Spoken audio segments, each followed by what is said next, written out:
esta segunda parte, como adelantó Loles, hablaremos de evaluación y hablaremos de intervención. Trataremos de darle un enfoque aplicado para que podáis llevaros herramientas.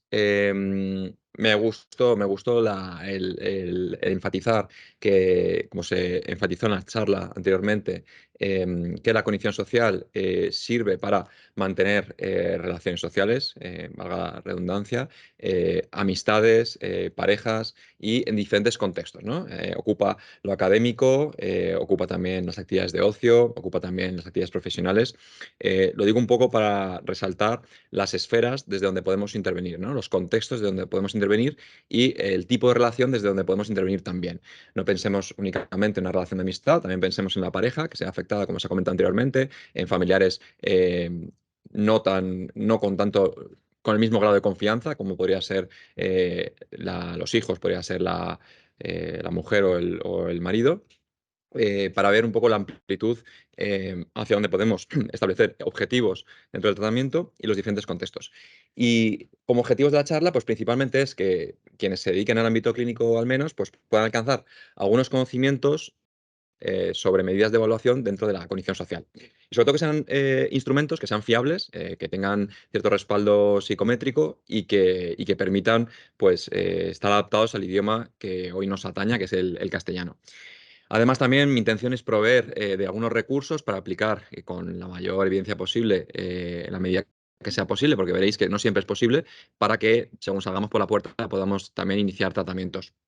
Y siempre, al menos en la forma en la que tengo yo de revisar los temas, me gusta saber cuáles son los grupos de investigación a nivel internacional, dónde se está moviendo este tema, dónde se está desarrollando, dónde hay más producción científica y mayores avances, ¿no? Digamos que en la parte de evaluación estaría Inglaterra con Baron Cohen y Francisca Japé, que como supongo que a muchas personas os sonarán, son autoras y autores de diversas pruebas de evaluación que más adelante veremos.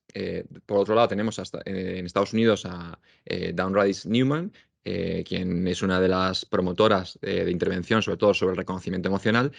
En Australia, Sky McDonald y su equipo han desarrollado diversos programas estandarizados, monolizados, a un precio relativamente asequible, que más adelante comentaremos. Y en España, pues hay diferentes personas, ¿no?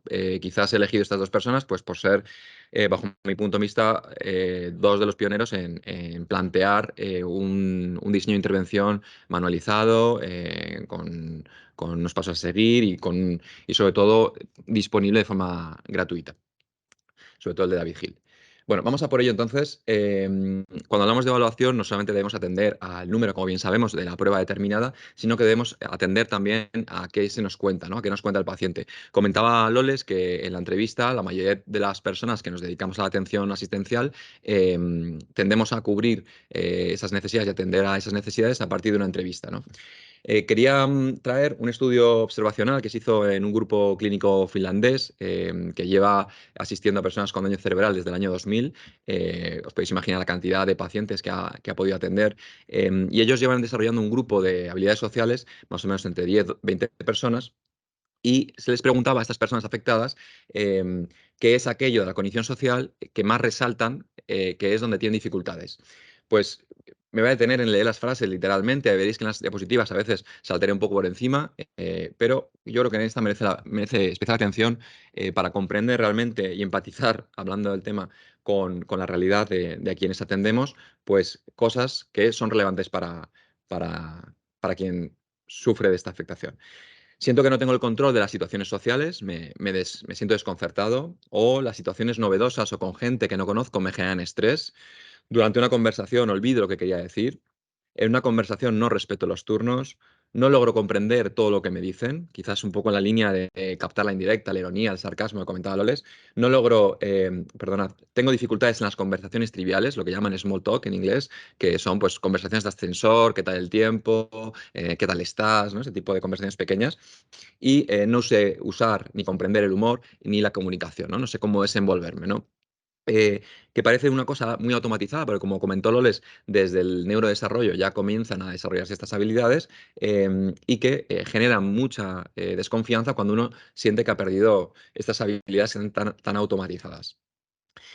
Hemos mirado al paciente y ahora vamos a mirar a la familia. En otro estudio cualitativo, que quienes realizó en Inglaterra, que realizaron con lo que llaman focus group, que es coger a personas muy representativas de ese tema que pretenden tratar. En concreto, querían tratar cuáles eran las mayores dificultades que encontraban esos familiares en pacientes que tenían alteraciones de la comunicación, tanto a nivel por afectación del lenguaje como por afectación en el nivel de la cognición social. Y referían, dentro de diferentes ítems y preguntas que les pasaban, que aquello que más les angustiaba, que más angustia les generaba, eran los problemas en la cognición social, en la falta de conciencia de su familiar para darse cuenta, en el insight, y los problemas para encender el filter switching o para inhibirse, es decir, no hacer un comentario inapropiado en un contexto que no debía darse, ¿no? Y además darme cuenta de que eso, de esa metedura de pata, quizás, pues darme cuenta a tiempo sin tener que el familiar ponerme el espejo de eso. Algunas frases que referían los familiares, también me quiero detener aquí de forma literal. No puede ver cuando alguien se ha ofendido, está aburrido y se quiere ir. No se le ocurre venir y darme un abrazo o preguntarme qué tal estoy. No piensa acerca de los demás, solo en qué va a hacer él y qué necesita. Si él necesita algo, no me puede esperar, aunque yo esté ocupada. Si le señalo un comportamiento que no me ha gustado y no lo reconoce, se enfada. Para él es gracioso no tener un filtro. Incluso dice que es sincero, esto es muy habitual escucharlo, ¿no? Que ahora, ¿no?, hay más transparencia. Pero para los demás es ofensivo. A veces tiene que dejarlo pasar porque no se va a dar cuenta. O sea, tiene el familiar que dejar pasar esa metedura de pata porque es chocarse contra un muro, ¿no? De forma popular. Agradezco cuando se va con su hermana porque no podría estar 24 horas 7 con esa persona. Es incapaz de ponerse en mi perspectiva, se repite y no deja hablar, ¿no? O sea, quizás estamos viendo la parte más negativa de todo esto, pero quizás este valor emocional que intento volcar con frases referidas por familiares, quizás nos logran darle el valor emocional que, que nos ocupa, ¿no? Que ocupa. Si el paciente es joven, bueno, estos problemas que se dan, ¿no?, referidos también en familiares, no solamente en pacientes, se dice que existe un alto porcentaje de divorcios en el primer año tras un daño cerebral, especialmente atribuido a estas dificultades a nivel de cognición social, ¿no? Produciéndose casi un 10% de los divorcios en el primer año, y sobre todo en pacientes jóvenes, y conforme se va avanzando en edad y el matrimonio, bueno, el matrimonio, la pareja, pues, se va ajustando un poco más a esa nueva situación, pues como es lógico, se va disminuyendo, ¿no? Pero quizás un 10% y atribuido a estas causas es bastante. Por lo tanto, debemos mirar a atención de la intervención y la evaluación de estas dificultades. Nos vemos obligados. Pero no siempre las cosas se deben, como ha comentado Loles, a un problema puro de cognición social, que hemos visto que puede ser disociable de otras funciones cognitivas, sino que también las dificultades en la comunicación pueden darse por alteraciones en otros procesos, ¿no? Por ejemplo, una dificultad en la concentración puede interferir a la hora de mantener una conversación, seguir el hilo. Una dificultad en la alternancia atencional puede producir que me cueste cambiar de temas, que me quede enganchado en una mirada o que me quede enganchado en una frase anterior. Una dificultad en la velocidad de procesamiento puede determinar que la persona no siga el hilo de la conversación al tiempo que debería. Por ejemplo, yo ahora mismo me noto demasiado rápido, pero bueno, es lo que hay con el tiempo que tenemos. Una pobre memoria inmediata para mantener en la memoria aquellos datos sobre los que se está comentando. Problemas para iniciar conversaciones, pequeños bloqueos, incluso cuando ya tengo la idea sobre lo que quiero contar, ya tengo la iniciativa, dificultades para organizar cómo expreso eso, teniendo en cuenta el contexto, teniendo en cuenta la persona que tengo delante. Incluso, como comentó Loles anteriormente, pues dificultades a la hora del el valor emocional o la expresión emocional que de forma espontánea genera mi cuerpo, ¿no? Pues a lo mejor puedo expresar de forma exacerbada una carcajada o incluso una expresión de desasosiego.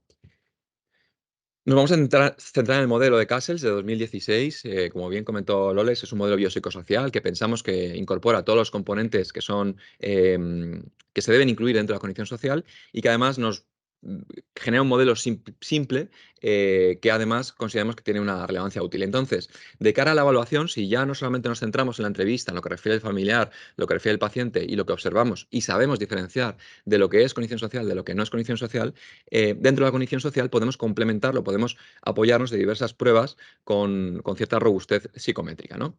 Y ahí vamos a ir navegando o avanzando por el modelo. Veréis que en algunos componentes nos centraremos un poco más y algunos hay menos literatura y tendremos que pasar un poco más por encima. Vamos a comenzar entonces por ese que se ilumina, que es el de reconocimiento emocional. Dentro del reconocimiento emocional, como bien comentó Loles, digamos que el paradigma esencial o uno de los pioneros fueron Ekman y Friedman, o Ekman, luego en artículos sucesivos, quienes plantean pues, 60 fotos estáticas de las 6 emociones universales, en el sentido, como ha dicho Loles, que son transculturales, la puede entender cualquier persona en cualquier parte del mundo, y se les mostraba a los pacientes 3 segundos por cada foto, ¿no? Y dentro de esos 3 segundos, pues el paciente tenía que elegir cuál de esas 6 emociones era. Em, Recientes investigaciones se dice que bajas puntuaciones en esta tarea es casi un mejor predictor para posteriormente, durante el tratamiento, en la respuesta al tratamiento, estrategias metacognitivas, tanto en tareas de funciones ejecutivas como cognición social, si tenemos que entrenar al paciente a que, pues de forma instructiva, ¿no? Casi con autoverbalización, que antes de presentarse, pues lea un poco el contexto, ¿no? Se fija un poco en las interacciones que ocurren en esa situación, pues digamos que fallos en esta prueba es un predictor para una peor adquisición en este tipo de estrategias metacognitivas, ¿no? Es casi peor predictor que cuando sacan bajas puntuaciones en funciones ejecutivas. Por lo tanto, vemos la relevancia y vemos quizás, como comentó Loles, esa interrelación entre funciones de la cognición social como un proceso complejo que se interrelaciona con funciones ejecutivas y que sirve quizás casi más predictor como función ejecutiva que los propios test de funciones ejecutivas. No obstante, los procesos entre funciones ejecutivas y cognición social pueden ser disociables. Puede no haber alteración de funciones ejecutivas y sí cognición social y viceversa o combinadas ambas. Porque no es lo mismo resolver un problema fuera de las relaciones sociales que un problema donde la temática central es la relación social. Pero esto donde vemos diferencias en el daño cerebral, donde sí hay diferencias en cuanto a población no clínica y población clínica, en cuanto que el paciente con afectación sí que tiene peor habilidad o las puntuaciones son peores a la hora de reconocer las emociones, no ocurre así cuando las emociones a reconocer se dan en un ser no humano, ¿no? En un ser artificial como podría ser un robot. Esto posiblemente, algunas hipótesis explicativas sobre esto, se debe a que la activación de neuronas espejo no se estaría dando ante un ser que no reconozco que tiene un repertorio de conductas que yo sí tengo, ¿no? Las neuronas espejo se activan siempre y cuando que yo reconozca que lo que hace el otro, yo puedo hacerlo. Si no lo reconozco como posible, no se me activan. Entonces, en un robot, pues al no reconocerlo como un ser de probables conductas que yo puedo hacer, no se activan y ambos, tanto población clínica como no clínica, somos igual de nefastos o igual de buenos. Digamos que el gold estándar o uno de los primeros, aparte de Ekman, ¿no? Que tiene 60 fotografías, 110 fotografías en los estudios originales, se hace muy extenso para evaluar, no contamos con ese tiempo, pues han ido haciendo diversas adaptaciones, ¿no? Siempre que veamos una banderita española, quiere decir que está adaptado al español. En esta ocasión, el test de caras, un test gold estándar, son 22 fotografías estáticas, sin movimiento, donde se categorizan en 11 de emociones agradables y 11 de emociones desagradables. Está validado, bueno, tiene normas españolas, figuran ahí donde podemos calcular cuánto se desvía el paciente con respecto a su norma en controles sanos. Y una de las desventajas de este test es que hay un efecto techo. Quiere decir que los pacientes o los controles tienden a puntuar muy fácilmente puntuaciones altas. Con lo cual, aunque es sensible el test para diferenciar grupo clínico, grupo no clínico, puede enmascarar a los resultados. Y en principio no hay diferencias en función ni de la edad, ni del sexo, ni del nivel educativo. Por lo tanto, sería una medida pura, digamos, de reconocimiento emocional. En esta línea, el proyecto SCORS, que os recomiendo que investiguéis si os estáis interesados en este tema, liderado en el Hospital Hermanas Hospitalarias, mal no recuerdo, en Cataluña, desarrolló una prueba muy parecida, que es la prueba de evaluación de reconocimiento de emociones, que es el PERE, validada en 2017. Incluye más fotos, incluye 56, y también cuenta con valores normativos en controles sanos. Básicamente, el paradigma sería el mismo. Vieron que este paradigma de emociones estáticas difería mucho de la realidad. No es lo mismo atender y discriminar una emoción cuando la cara está estática que cuando la cara implica perspectiva, ¿no? Posiblemente si yo estoy así, en esta perspectiva también podré reconocer mi emoción. Entonces, para controlar ese efecto, un estudio español en la Universidad de Laguna quiso testear esto modificando, ¿no? Sí, interviniendo sobre la variable de perspectiva de esas caras, ¿no? Incluye muchísimas caras, es casi más una tarea experimental que una tarea que se puede utilizar en la práctica clínica. Pero quizás lo interesante son los resultados, ¿no? Encontraron que existe mayor facilidad, mayor precisión y menor latencia para responder. Somos muy hábiles en reconocer caras felices. Esa fue una de las primeras conclusiones. Una segunda conclusión fue que somos menos precisos y tardamos más en reconocer caras de miedo, quizás posiblemente para asegurarnos un poco de, sobre todo en relación a caras, controlar ese sesgo acerca del miedo que nos genera la otra persona, asegurarnos bien que es una situación de peligro, pero esto es una hipótesis. Y luego la tercera conclusión fue que había diferencias por sexo, donde las mujeres reconocían mejor la emoción del miedo, eran más hábiles, y el hombre las de asco. En este estudio, a diferencia del anterior, como hemos visto, sí que encuentran diferencias según sexo. Disponéis ahí en el enlace de este test, de los datos, de imágenes. Otro test, también basado en lo mismo, ¿no? Intentó incluir esta variable, ¿no? Donde no solamente interfiere a la hora de reconocer emociones lo estático, sino que también la intensidad de la emoción, ¿no? En este test lo que es interesante es que incluyen esto. Si el paciente o la persona a evaluar es capaz de discriminar la emoción desde la intensidad número muy sutil hasta la intensidad, es muy evidente que esta persona se siente triste, ¿no? Se siente tal. Utilizan las 6 emociones básicas, la prueba se llama Emotion Recognition Task, está traducido al español, aunque no tiene normas españolas. Cuando administráis este test, en el enlace que os aparece abajo, veréis que os ofrecen un parámetro, pero no está basado en población española, sino en holandesa. ¿Qué se encuentra en este test? En los estudios que se han llevado a cabo con esta herramienta, pues que en adultos el miedo, la tristeza, la ira y la felicidad em, se correlacionan negativamente con la edad, es decir, que cuanto más mayores somos, más años tenemos, mejor dicho, peor reconocemos miedo, ira, tristeza y felicidad. Y correlaciona negativamente con años de educación, es decir, cuantos menos años de educación tengo, mejor se me da el reconocimiento del miedo, tristeza y felicidad. El- los test que son dinámicos, igual que hemos visto el anterior, sí que parece que empiezan a correlacionar, empiezan a verse afectados por variables como la educación, la edad, incluso el efecto de la práctica. Por lo tanto, no serían test muy adecuados como medidas paralelas para valorar una intervención. En este sentido, hay otros estudios que han avanzado en ver si el problema a la hora de reconocer emociones se trata únicamente de un aspecto perceptual, visual, donde empiezo a reconocer algunas señales que me indican qué tipo de emoción puede tener, sino que además lo han complementado de pues, electrofisiología, ¿no? De conducta psicofisiológica. En esta ocasión, en este estudio, lo que hacen es, cuando le administran esta tarea, además miden la respuesta galvánica, termogalvánica de la piel, es decir, la sudoración que tiene el paciente al percibir esa cara. Sabemos en los últimos modelos de conexiones sí, de las redes funcionales que hay una red funcional que conecta mucho con las áreas prefrontales y que esa red que conecta con las áreas prefrontales nacen de sensaciones interoceptivas.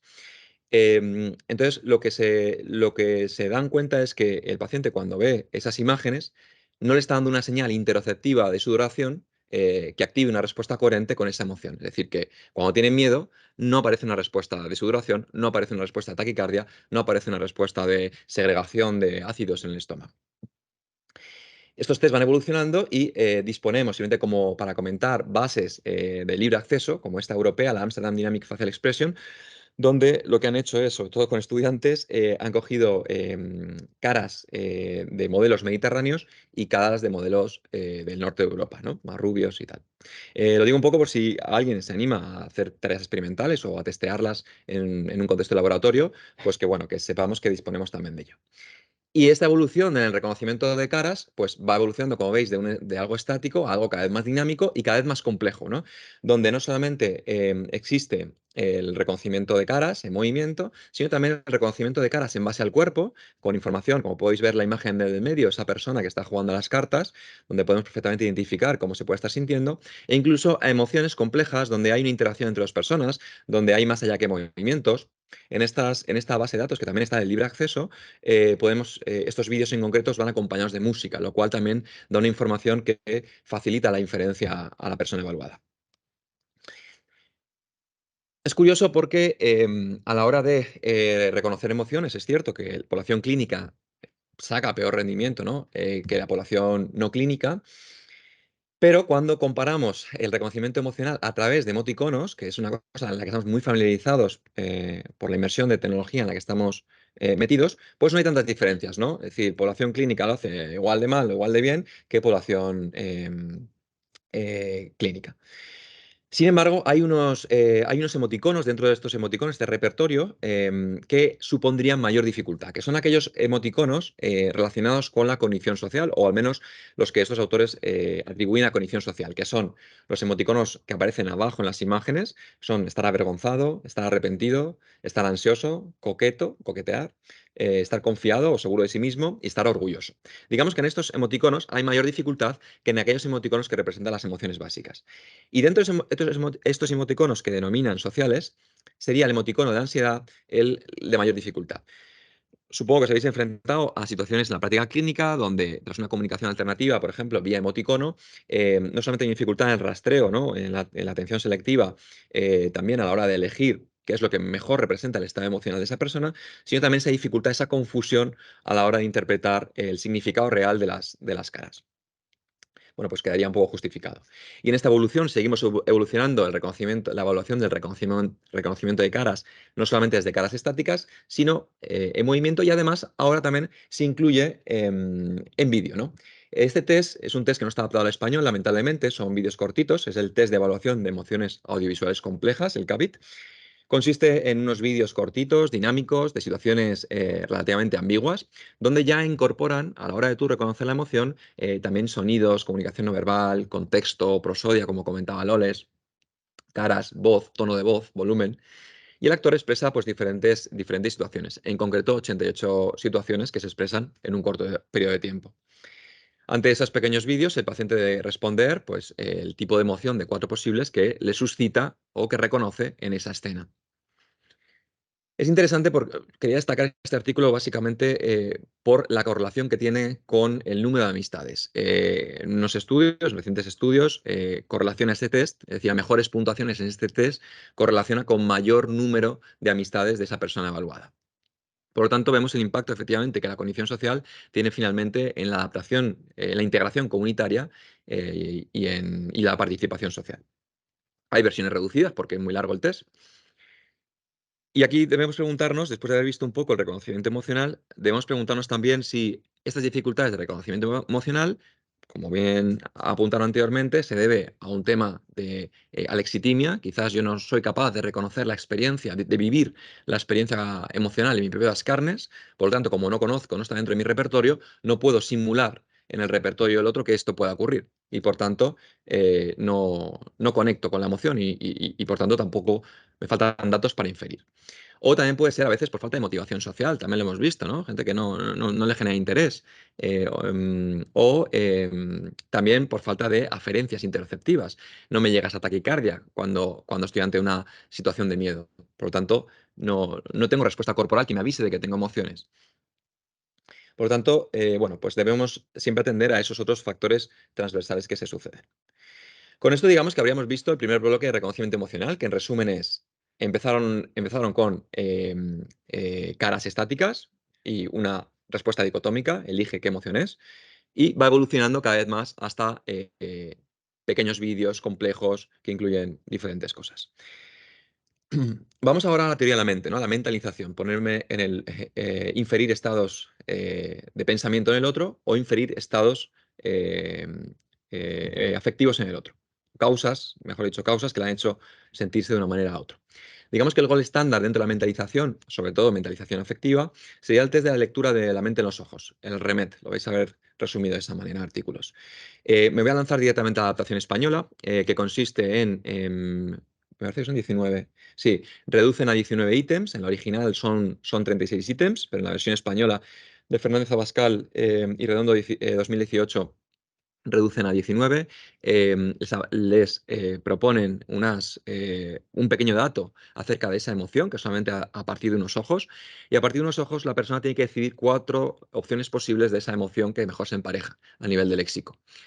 A veces, como sabemos que puede influir el nivel cultural de la persona, en esta adaptación española, en la parte derecha aparece un glosario con las definiciones de ese léxico, por si hay alguna duda y algún paciente no entiende pues qué significa enojado, por ejemplo. Algunas autoras y algunos autores piensan que esta prueba podría ser también una prueba de reconocimiento emocional. Sin embargo, Otros defienden que no, porque el dato que nos ofrece es muy poquito en cuanto a reconocimiento emocional y todo lo demás que tiene que hacer la mente es inferir. También contamos con muestras, adaptación española, y en pacientes que han sido evaluados con esta prueba, entre el 13 y el 39%, y ahí hablábamos de prevalencia, daría rendimiento bajo. Más o menos se situaría en un percentil 35 cuando hay un daño cerebral. Es decir, que el 35% de las personas puntuarían por debajo de lo esperable. Este test no depende ni del área de lesión, ni del sexo, ni de la edad. Como veis, vamos viendo que algunos dependen, otros no. Y es interesante como medida paralela, sobre todo para medir la eficacia de tratamientos, cuando pasamos esta medida en repetición tras 6 meses de tratamiento o 12 meses, porque nos establece un RCI, que es un índice de cambio fiable, que es un índice que nos indica si el cambio que se ha producido entre la evaluación pre y la evaluación post se debe realmente a lo que ha ocurrido entre medias, bien sea intervención o bien sea paso del tiempo, o se debe a un efecto de la práctica. Se dice que es una medida pura de mentalización afectiva y de las individuales es posiblemente la tarea más sensible y la que más te ayuda a discriminar entre controles sanos y patología. ¿Por qué fallan aquí los pacientes con afectación en condición social? Con estudios de eye tracking, monitorizando los ojos, hacia dónde se guían en la pantalla cuando ven estas imágenes, se llega a la conclusión de que hay una mayor atención focalizada sobre la nariz, aspectos de la nariz que realmente cuando reconocemos una cara no nos da mucha información, y luego pasan de forma superficial por las áreas de los ojos. Es posiblemente, luego veremos más adelante, que a la hora de intervenir sea uno de los ingredientes sobre los que tenemos que poner foco, que es que hagan un mejor rastreo, hagan una mejor atención focalizada sobre las señales en la cara. Y de nuevo apoyan la idea de que el miedo, asco y enfado posiblemente sean emociones difíciles de discriminar. En una versión no visual, sino una versión auditiva, toca más la prosodia. Contamos con el ejemplo, también es de los mismos autores, del test de lectura de la mente en voces, también adaptada al español. En esta versión nos presentan ítems como este. Vamos a escucharlos, a ver si se escucha. A ver. Os he puesto los dos ítems más difíciles. ¿De dónde las has sacado? Bueno, no sé si en el team se ha oído, pero aparece una mujer que expresa pues, un contenido emocional a través de una frase que es ¿de dónde los has sacado? Fijaos que esta imitación que yo he hecho también podría decir si estoy mentalizando, empatizando mucho o no. Creo que no. El caso es que cuando le pasan todos estos ítems, pues digamos que si fallan por debajo de 12 ítems, ha habido una respuesta al azar, está totalmente perdida la persona o está desinteresada en la prueba. Y a partir de 18 ítems, digamos que pues, sería algo esperable y normalizado. Vamos a por otro. Voy a hacerlo divertido. No puedo dejar de pensar si me he equivocado con ella. Vale, ¿qué pensaríais que es? Bueno, no hay mucha fiabilidad interjuez, aquí cada uno opina una cosa. Como veis, hay que repetirlo, ¿eh? También hay que repetirlo para uno mismo, ¿eh? El tono, para poder realmente conectar con la emoción y realmente inferir. Si uno lo hace así en frío, es bastante complicado. También tenéis normas, podéis saber cuánto se desvía el paciente en esa ejecución. Y vamos a la tercera versión de esta lectura de la mente, esta vez ya no en voces ni en ojos, sino en películas. De nuevo, tiramos por el vídeo, que es muy, muy útil. En esta ocasión no la tenemos adaptada al español, pero es interesante porque cogen una película, o no recuerdo si son varias películas, creo que es una, y van recordando fragmentos donde hay contenido emocional y básicamente, pues ya os podéis imaginar de lo que consiste la prueba, ¿no? Cómo se siente la persona al haber hecho esto, etcétera. Sí, hay una pregunta. Ujú,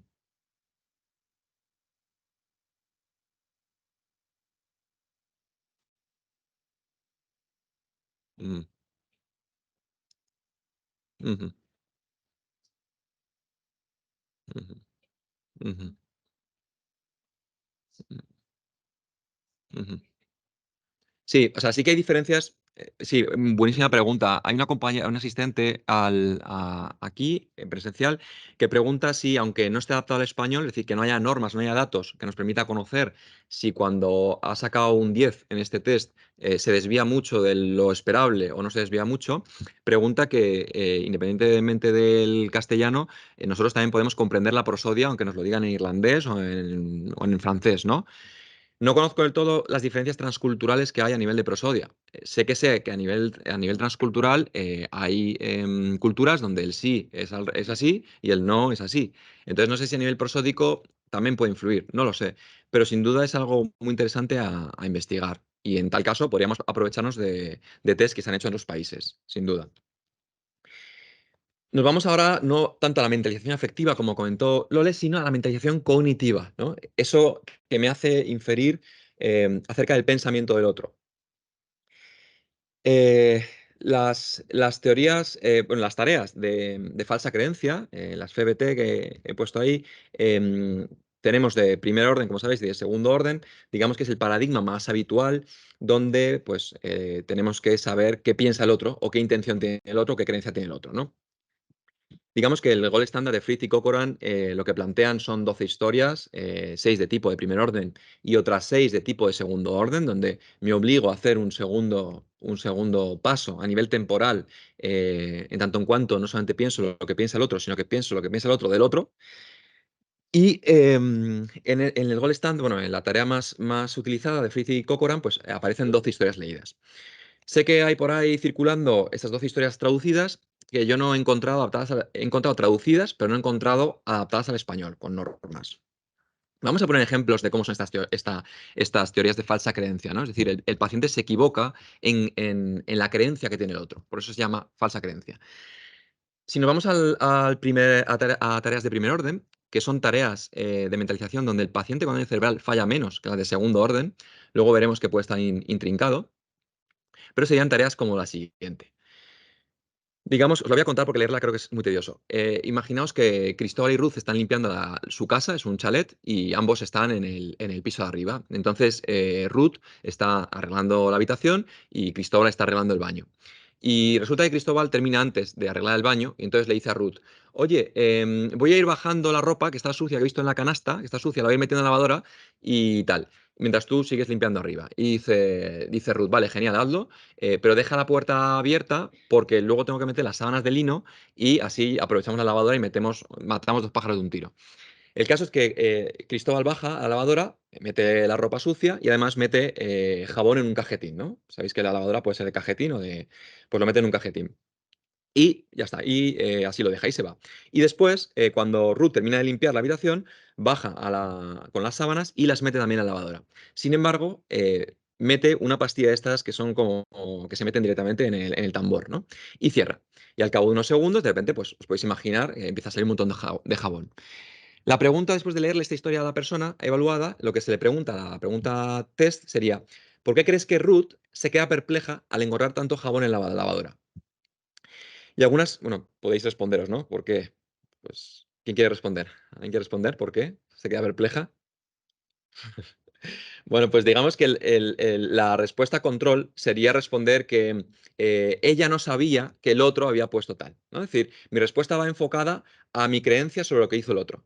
Sin embargo, ejemplos de tareas como población clínica serían más respuestas tipo lo obvio, lo literal, lo que estoy viendo, lo que sé. No lo que infiero, sino lo que veo. Entonces serían respuestas de tipo, pues porque los dos han puesto jabón dentro, una respuesta muy lógica, pero cuenta con información que el paciente tiene pero no se ha puesto en lo que tiene, en la teoría que tiene Ruth o que tiene Cristóbal. O porque hay una doble cantidad de jabón, etc. Sobre estos temas que os he puesto de un tema cotidiano en una casa, hay múltiples teorías de falsa creencia también sobre a la hora de aparcar, a la hora de pedir una hipoteca, a la hora de pedir un libro en la biblioteca. Y bueno, entraña su dificultad la corrección, entraña su dificultad. Eh, Cabe destacar quizás de esta tarea que no hay diferencias tanto en lesionados de hemisferio izquierdo como en hemisferio derecho. Y bajo mi punto de vista son historias largas y con muchos giros, ¿no? Que requieren mucha carga de memoria de trabajo. Este es el paradigma visual o manipulativo más habitual, la historia de Sally y Anna. Y si nos vamos a teoría de segundo orden, que aquí sí que hay más probabilidad de que el paciente afectado de cognición social falle, serían historias como la siguiente. Esta es un poco más compleja, ¿vale? Pero al final cuentan que Richard y Anna han quedado para redecorar la habitación y se han repartido las tareas. Entonces, los dos se van a trabajar, pero resulta que uno de ellos termina antes el trabajo que la otra persona, que Anna, ¿vale? Él termina antes el trabajo que la otra persona. Entonces, él llama a su pareja, que está en el trabajo, para avisarla de que va a ir empezando con la redecoración de la casa. Y cuando le llama al trabajo a Ana, ella está ocupada. Entonces lo que dice él, pues es, oye, pues déjale una nota de que voy a ir empezando. Entonces resulta que Ana termina de trabajar y le dicen que le ha llamado a su marido, pero ella no le devuelve la llamada. Entonces ella lo que decide es directamente ir a comprar unas cosas que faltan para esa redecoración de la casa y ya volver a casa. Entonces, cuando vuelve a casa ella, llama a la puerta, entonces él baja súper ilusionado a recibirla y entonces le pregunta, ¿a qué? Abre la puerta al marido y le pregunta a ella, ¿a qué no sabes qué es lo que acabo de hacer, ¿no? Entonces, digamos que la cuestión que le preguntan a la persona evaluada es, ¿por qué crees que Richard ha hecho esto? Digamos que la respuesta en control sería porque él asume que no le han dado el mensaje a ella, porque ella no le ha devuelto la llamada, y que, por tanto, ella no se espera que él ya haya empezado con la redecoración. Fijaos la complejidad, ¿no? O sea, me estoy hasta perdiendo yo contándolo, ¿no? Pues imaginaos para evaluarlo. Normalmente estas historias se dejan escritas delante del paciente para que las pueda ir leyendo, ¿vale? Y consulte siempre que quiera. Y una respuesta literal del paciente sería, pues porque ella ha tenido una tarde libre y ha quitado el papel de las paredes, o porque van a empezar la renovación juntos, es decir, no captar esta creencia. Dentro de estas pruebas tenemos otra que es la de relación entre dominios. Esta es interesante porque lo que plantean, lo que te presenta es una relación de dos personas, en este caso Alan y Patty, y te cuentan que son una pareja que se lleva muy bien, que se compran siempre regalos juntos, que todo lo deciden en comunión, etcétera, etcétera. Y entonces, a partir de eso que te cuentan, tú tienes que inferir si es probable una conducta en ellos o no. Y entonces te preguntan cosas como, ellos van a comprar un restaurante, van a invertir en montar un local. ¿Tú crees que a la hora de montar ese local, Patty va a estar preguntando todo el rato a Alan qué es lo que ha hecho en los avances, por ejemplo, ¿no? O ¿tú crees que ese local lo han elegido juntos? ¿Tú crees que Alan tiene siempre que rendir cuentas económicas de lo que ha gastado en el local a Patty? Es decir, tú acabas, con lo que ya sabes, acabas infiriendo acabas prediciendo o infiriendo la conducta del otro. Y también es una tarea muy interesante a nivel de mentalización cognitiva. Plantean además situaciones de pareja, pues de igualdad, de autoridad, de comunalidad, etcétera. Bien. Y dentro de las tareas de falsa creencia tendemos, algunas autoras y autores refieren de tercer orden, que serían aquellas autoras que involucran el contexto, como ha comentado Loles, para poder inferir correctamente, que son aquellas que incluyen pues, aspectos relacionados con la ironía, con la mentira, con la mentira piadosa. Incluso en los últimos estudios también incluyen la decepción, que es un mensaje un poco confuso a veces de interpretar. No os voy a contar las historias de qué va a ir la ironía, porque todo el mundo puede entender cómo se da una ironía en un contexto, ni tampoco la mentira, ni tampoco la mentira piadosa. Pero que sepáis que también son historias donde uno tiene que saber que están en tono irónico, tono mentira o tono mentira piadosa. Otro test de mentalización cognitiva es el test de las insinuaciones, donde aquí en lo que se trata no es tanto de captar ese doble mensaje que puede producir esa ironía, por ejemplo, ese sarcasmo, sino de la indirecta, ¿no? Es decir, te intento decir algo sin decírtelo. Pongamos el ejemplo. Eva tiene una entrevista de trabajo y llega muy tarde a esa entrevista. Entonces, mientras ella limpia sus zapatos, se está vistiendo, le dice a su marido Pablo, quiero ponerme esa camisa azul, pero está muy arrugada, ¿no? De forma subliminal, de forma indirecta, ¿qué le está diciendo Eva a su marido con esta frase, ¿no? Bueno, pues Eva está diciendo de forma indirecta que le planche la camisa. En esta prueba no es muy sensible para daño cerebral, es decir, este tipo de indirectas sí que es más fácil que la resuelvan, no así tanto como para la esquizofrenia, donde hay más dificultad en captar este mensaje indirecto, pero quizás a nivel clínico es interesante la respuesta que da el sujeto. En tanto y cuanto, por ejemplo, esta situación que yo os pregunto, el sujeto afectado de cognición social tiraría de una respuesta un poco pasiva-agresiva, del tipo, pues le está diciendo que es una vaga, ¿no? O en resumidas cuentas, que es una vaga, ¿no? Es decir, en vez de decirme, le está diciendo que por favor le planche la camisa, le está directamente interpretando de forma pasivo-agresiva, está clasificando a esa persona como una vaga sí, o como un guarro. Tenemos también, habéis oído hablar, supongo, de otro test de mentalización cognitiva, que es el test de las meteduras de pata. No os agobiéis si no os da tiempo a tomar todos los apuntes y estáis interesados en este tema, porque enviaremos el resumen con todas las pruebas, ¿vale? El test de las meteduras de pata, digamos, toca algo un poco distinto, ¿no? Vemos que unos tocan el sarcasmo, otros la indirecta, otros toca la falsa creencia. En esta ocasión, los test de la metedura de pata o pasos en falso, básicamente lo que trata el paciente de identificar es quién ha hecho algo erróneo en este contexto social. Es decir, si yo qué sé, si yo vengo vestido con una camiseta muy polémica sobre la marihuana y sobre el estado de la nación, lo que sea, pues hombre, no está muy contextualizado, ¿no? Y podríamos decir que he metido la pata. Sobre estas historias que leen, donde hay 10 historias de meteduras de pata y 10 historias control, cuyas historias control sirven para saber si el paciente realmente es capaz de seguir una historia cualquiera, una historia neutra, y te permiten, por tanto, saber si está preparado para escuchar unas 10 historias que comprometen la percepción social, e identificar si algo no va bien. Te pregunta también acerca de cómo se sintió esa persona cuando metió la pata, qué pensó la persona cuando metió la pata. ¿Era la intención de la persona realmente meter la pata o no en esa situación? Por lo tanto, desarrollan la mentalización cognitiva y afectiva de forma un poco más extensa. Hay una versión breve en español de 5 historias, lo cual nos facilita la evaluación. Y para que entendamos un poco cómo esta historia, pues sería la siguiente. Alguien está en una reunión, un equipo de trabajo, y pues el jefe o la jefa está hablando acerca de una enfermedad de uno de los compañeros, ¿no? Pues que su padre ha tenido cáncer y tal.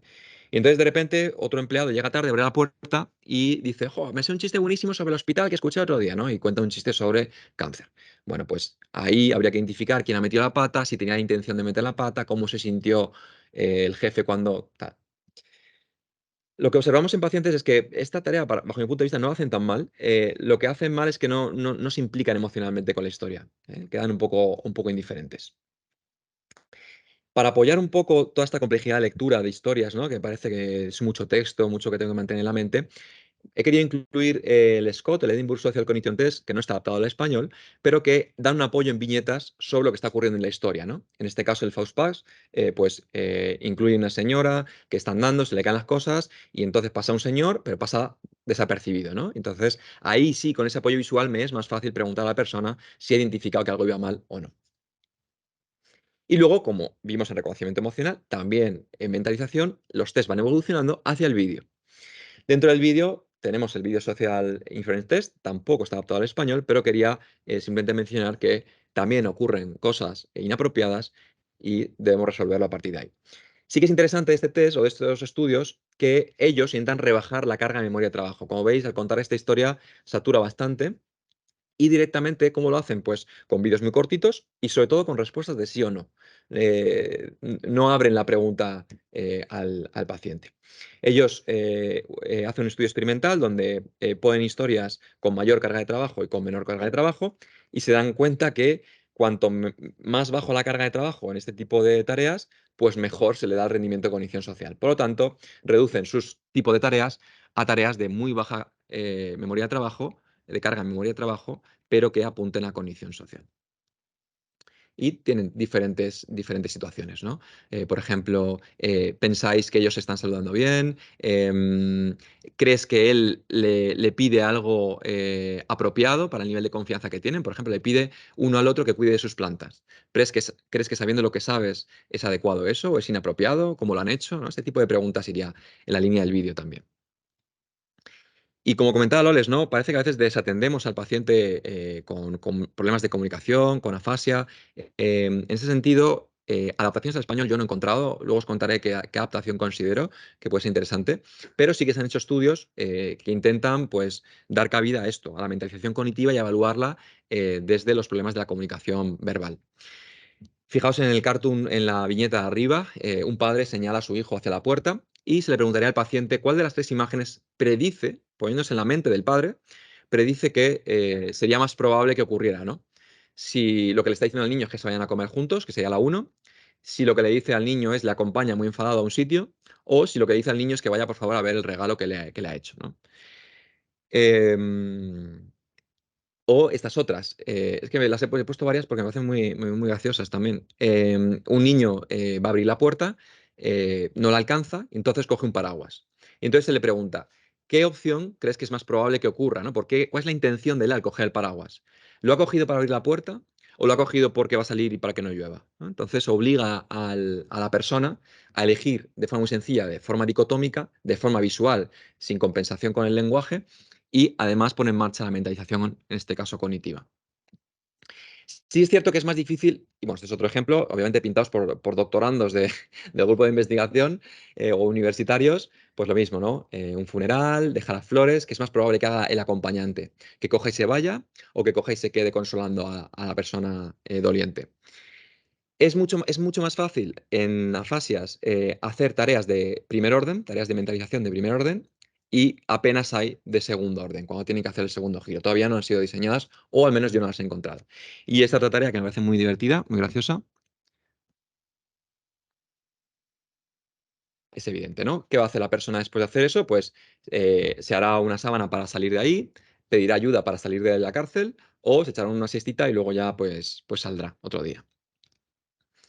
Y también se han hecho con viñetas humorísticas, ¿no? Yo creo que aquí disponemos también de recursos cotidianos dentro de, ¿cómo se llaman estos? El Jueves, ¿no? Me parece que sea en el periódico, o incluso siempre en El País hay como unas viñetas un poco confusas, ¿no? Un poco ambiguas, que nos permite también conocer si, pues hacer preguntas acerca de lo que está pasando, por qué es graciosa la imagen, y por qué crees que cae el piano, etcétera, ¿no?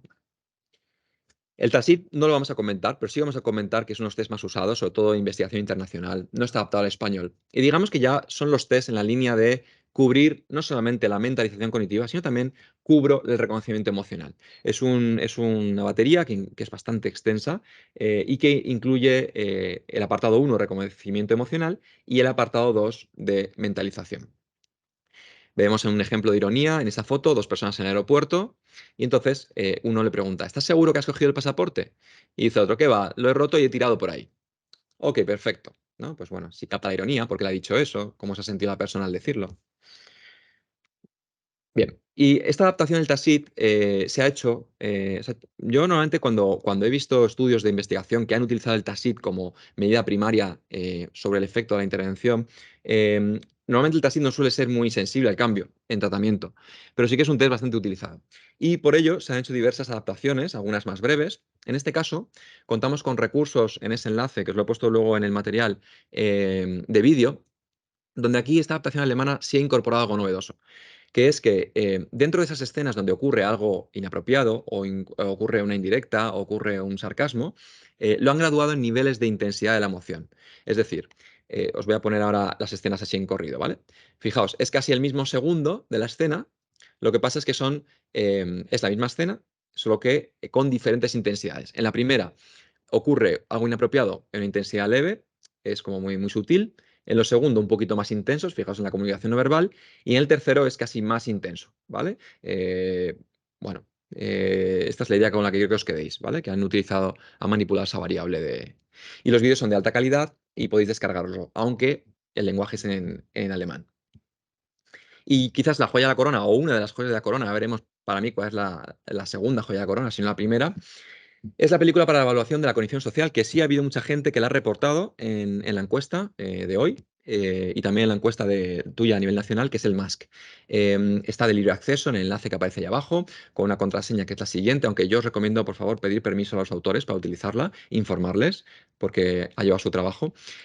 Incluye todo. Todo lo que hemos visto anteriormente, de reconocimiento emocional, sarcasmo, meteduras de pata, pues lo incluye a través de una película de 20 minutos, más o menos. Y a lo largo de esa pregunta, pues van parando el vídeo y te van haciendo preguntas del tipo, ¿qué está sintiendo Sandra? ¿Por qué dijo eso? ¿Has visto algo inapropiado aquí? Y al final, la propia máquina con sus baremos, el propio programa, te da unos resultados. Te dice, pues mira, esta persona tiene un exceso de mentalización, es decir, está interpretando de más lo que ocurre. Quizás sería un perfil más psicopatológico, más tipo psicosis, o quizás está mentalizando por debajo, no alcanza a coger los dobles mensajes, o mira, se da fatal o se da estupendamente, ¿no? Es un test que yo no recomiendo usar en amnesia porque te obliga a seguir un hilo durante 20 minutos y claro, si no te estás acordando de la historia de hace 5 minutos, pues no permites coger esa información para luego saber qué es lo que ocurre después. En esta ocasión, simplemente para que os hagáis una idea del tipo de vídeo que es, tenemos a Sandra, que conoció a este hombre que se llama, no me acuerdo, Michael, le conoció en una fiesta, un sábado, y este Michael llama un día a la puerta de ella, ¿no? Ding dong. Entonces ella abre y él está como muy efusivo, ¿no? Le toca así, le saluda tocándole los brazos, pero bueno, qué bien te veo, qué pelo tan corto, qué chulo, ¿no? Es como una conducta demasiado excesiva para la poca relación que tienen, ¿no? Y se le pregunta al paciente si es capaz de saber, de leer si ha hecho algo apropiado o no. Y para mí, bueno, que sepáis que este test se correlaciona mucho con otros cuestionarios de funciones ejecutivas. Y quizás para mí uno de los de la joya de la corona sería la batería de teoría de la mente, la BAT, no he puesto ahí las siglas, desarrollada también por el equipo de Hermanas Hospitalaria en Barcelona, diseñada principalmente para esquizofrenia, igual que la anterior, aunque tiene normas para controles sanos, donde tocan también todos los palos, sarcasmo, juicios de moral también, juicios morales, insinuaciones, etcétera, etcétera, etcétera, en vídeos de un minutito, muy bien grabados, con unos actores bastante buenos, una buena calidad de vídeo, etcétera, etcétera. Y lo que le preguntan, además, carga muy poco la memoria de trabajo, porque el vídeo es corto, el contenido es muy directo, incluyen respuestas control para saber si realmente el paciente no consigue seguir la historia por otros procesos cognitivos o realmente no consigue comprender la historia por un problema puro de cognición social. Se le hacen dos preguntas muy sencillitas de respuesta de sí o no. Por lo tanto, bueno, también hay alguna pregunta abierta, hay preguntas abiertas, pero que no carga tanto la memoria de trabajo, o sea que digamos que supera todas las barreras de todos los test previamente. Y sí podría pasarse en amnesia. Además discrimina muy bien, con un punto de corte de 46 puntos. Fijaos la calidad de las imágenes, de la escena, las secuencias. Bueno, también escribí a la autora para que os lo envíen. Y ya simplemente pongo como retoque así medio final. Dentro de la mentalización, pues los avances tecnológicos van incluyendo también entornos virtuales. Me llamó la atención el Virtual Assessment Mentalizing Ability, el BAMA, que te meten en un programa de ordenador donde te presentan unos amigos y con esos amigos tienes que irte de compras por el supermercado. Y el programa está programado, o sea, sí, valga la redundancia, el programa está programado para ir poniendo problemas sociales que el sujeto que está delante del ordenador tiene que ir resolviendo. Por ejemplo, resulta que una se va a comprar, pero trae algo que no se le pidió. Resulta que una se va a comprar, pero llega tarde. Resulta que, entonces, esos problemas sociales los tienes que ir resolviendo a través de tu teoría de la mente. Y quizás si andamos mal tiempo, podemos usar esto. Me llama la atención, es un test de cribado, tarea de interpretación diversiva. Son 4 imágenes, una de ellas esta, elefante, pero bueno, podéis coger cualquier otra. Y entonces se le presenta al paciente esta tarea y se le dice, ¿qué es? Sencillo, ¿no? Pues un elefante, muy bien. Después se le retira la imagen, digamos, se le pone encima otro folio, otra imagen, simplemente liberando un pequeño cuadrado donde se ve un cachito de la imagen, y se le pregunta, si viniera una tercera persona por la puerta de este despacho, ¿qué crees que vería en esta imagen? ¿No? ¿Qué crees que pensaría? Si el paciente no es capaz de salir de lo obvio, de salir de lo literal, de salir de su propia teoría de la mente, para ponerse en la mente del otro, pues diría que posiblemente vea la oreja de un elefante o la lengua de un elefante. Pero si sí es capaz de hacerlo, pues a lo mejor diría que ve pues una valla o que ve, yo qué sé, no sé qué veis ahí vosotros, ¿qué veis ahí? Unas rayas, unas flores, un pétalo, lo que sea, ¿no? Quizás como cribado puede ser interesante. No os asustéis que no vamos a ir de forma tan extensiva por todos los componentes, ¿vale? Vamos a ir más rápido y ya estamos terminando la parte de evaluación. Pero nos tenemos que meter en empatía. Y en empatía lo que hay es sobre todo cuestionarios, cuestionarios, cuestionarios y cuestionarios. Cuestionarios con un alto contenido verbal. Tenemos la versión española del Empathy Quotient Scale, que básicamente te preguntan cosas como, ¿soy bueno prediciendo la conducta de los demás? Eh, no encuentro dificultades en explicar lo que otros piensan, o sea, me es sencillo explicar lo que otros piensan. Em, ¿Realmente soy una persona preocupada o implicada por el sufrimiento del otro? Y como veis, pues toca tanto factores de empatía cognitiva como de reactividad emocional, si reacciono ante la emoción del otro, y de habilidades sociales, cómo me comporto. Pero quizás el gold estándar, el más usado en este sentido, es el Interpersonal Reactivity Index, el IRI, que incluye 4 factores, que es la angustia personal, si es una persona que en situaciones de emergencia se siente relativamente aprensiva y enferma. Había una paciente que me decía que casi no podía entrar al supermercado porque había una persona siempre pidiendo dinero y es que no podía evitar no dárselo, ¿no? Pues sería como este perfil. Tendríamos también el factor fantasía o soñador, esas personas que cuando leen una historia, ven una película, pues de un drama, pues se meten en la fantasía, ¿no? En la mente de esa historia. Factor 3 que sería la toma de perspectiva, que es trato de mirar el lado de todos antes de tomar una decisión, sería como lo más adaptativo. Y la preocupación empática, donde pues tengo sentimientos y preocupaciones por las personas que son menos afortunadas que yo. Es cierto que este test en siguientes revisiones no han encontrado 4 factores, sino que han encontrado 6. Llegan a desdoblar la preocupación empática, pero bueno, no entraremos aquí. Simplemente creo que puede ser interesante comentar lo siguiente. En estudios de correlación, que relacionan ítems con ítems, encuentran lo siguiente. La toma de perspectiva, el factor de tomar perspectiva, es decir, cuanto yo más me pongo en el lugar del otro, entonces más preocupado me siento por el otro. Hay una correlación positiva. También hay una correlación negativa de tal manera que cuanto más me pongo en el otro, sin embargo, menos me siento aprensivo, menos lo siento. Es decir, más me preocupo afectivamente si me pongo en el lugar del otro, pero menos me impacta emocionalmente. ¿Vale? Ya veremos, por tanto, que la toma de perspectiva o el trabajo en toma de perspectiva nos ayudará a desarrollar la teoría de la mente y la cognición social, pero sin llegar a tal punto que sea tal la empatía que viva ese paciente que le bloquee en su desempeño. Tenéis también adaptación, hay normas y bueno, y hay otros que simplemente por mencionar incluyen un factor interesante, hay otro test, que es el de la desconexión emocional, ¿no? No solamente me contagio de la emoción del otro, sino que también hay personas que casi se disocian, ¿no? Es como si tuvieran el cable de la emoción cortada. Y bueno, pues otros han hecho otras cosas.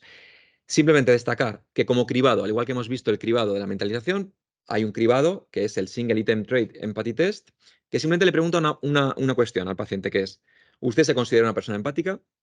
Y en base a una escala de Likert, si es muy poco o 5, pues pueden determinar si realmente es una persona empática. De nuevo, no dejamos de lado a las personas que no se pueden comunicar, que no pueden rellenar cuestionarios, que no pueden atender a esas preguntas. Recientemente se ha adaptado al español el de Pictorial Empathy Test, que es un test donde se han elegido para este estudio unas imágenes con un alto valor emocional, es decir, que la amígdala se dispara cuando ve este tipo de imágenes, y que el paciente tiene que decir de 0 a 5 cuánto le conmociona esa imagen. Y en función de la puntuación final que se saca, pues nosotros podemos determinar si se desvía mucho a nivel empático o no. Digo que es adaptado para problemas de comunicación porque le puedes poner una escala EVA con colorcitos y puede perfectamente valorar lo que le impacta.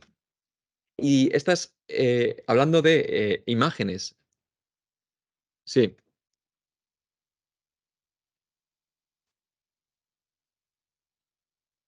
Ujú,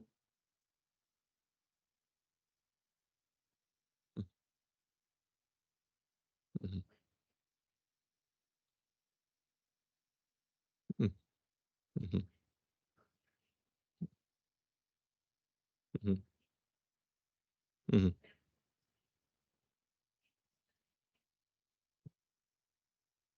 Claro, al final claro, la compañera pregunta, gracias por la pregunta. La compañera pregunta que claro, que como son de alto valor, alto impacto emocional estas imágenes, pues que obviamente va a impactar en la conmoción del otro, ¿no? Al final cuando evaluamos, lo que necesitamos es llegar al techo. Y lo que necesitamos son pruebas que sean muy sensibles a eso que intentamos valorar. Es decir, que con que toques la prueba, por decirlo de alguna manera, ya reacciones. Entonces, la elección es necesaria que se haga así, que sean fotos con un alto impacto. Porque aunque a ti te parezca lógico, luego en la práctica diaria no es tan lógico y hay pacientes que no se ven impactados por esto. De hecho, los autores sí que recomiendan incorporar otro tipo de preguntas después que te permitan saber si la persona ha contestado que le impacta muchísimo esa imagen por deseabilidad social, es decir, por quedar bien y no porque realmente le impacte, ¿vale? Y entonces se utiliza una prueba de control. Muy buena tu pregunta. Si queréis imágenes, bien sea para tratamiento o para evaluación, que también estén elegidas en función de su valor psicométrico, en tanto en cuanto tiene un alto valor emocional, disponemos de un montón de bases de datos donde podéis descargaroslas, imágenes de contexto en el hogar, imágenes de relaciones sociales, imágenes de caras, imágenes de animales, todo valorado en función de estudios que se han hecho de cuánto valor emocional genera eso. Y eso no solamente lo encontramos con bases de datos de imágenes, sino también de palabras. Hay palabras que generan más impacto emocional, por ejemplo, la pena, la vida, la tristeza, que la mesa, la silla o un puente. Y también hemos encontrado, no sé por qué me ha salido eso. Y también el eMovie es, dentro de un estudio italiano, hay una base de datos también muy interesante, que lo que cogen son cachos de películas de alto valor emocional. Lo cual, quien quiere intervenir sobre estos aspectos, pues que sepa que también puede contar con formato audiovisual. Por ejemplo, la escena de Armageddon, no sé si la habéis visto, en la que el padre se va a romper, a destruir ese asteroide allí arriba, y entonces está comunicando con la hija que está en la torre de control. Y el padre lamentablemente se despide que no va a volver, que no va a volver y que no va a poder ver la boda de su hija que iba a ser en la próxima semana. Entonces, bueno, pues ahí lágrima pura y dura y ese tipo de películas. Vale, y ya finalmente estamos terminando el bloque de evaluación. Tenéis para la lexitimia el TAS, que es un cuestionario de 20 preguntas para discriminar si la persona es capaz o no de identificar las emociones en sí mismo, de orientarse a las emociones de los demás y también de la capacidad introspectiva, ¿vale? Que será algo clave de cada tratamiento. De hecho, este cuestionario, quien se decida por hacer grupos de intervención, donde queda demostrado que un ingrediente activo o útil del tratamiento es la ganancia en la introspección, este puede ser un buen medidor de cambio.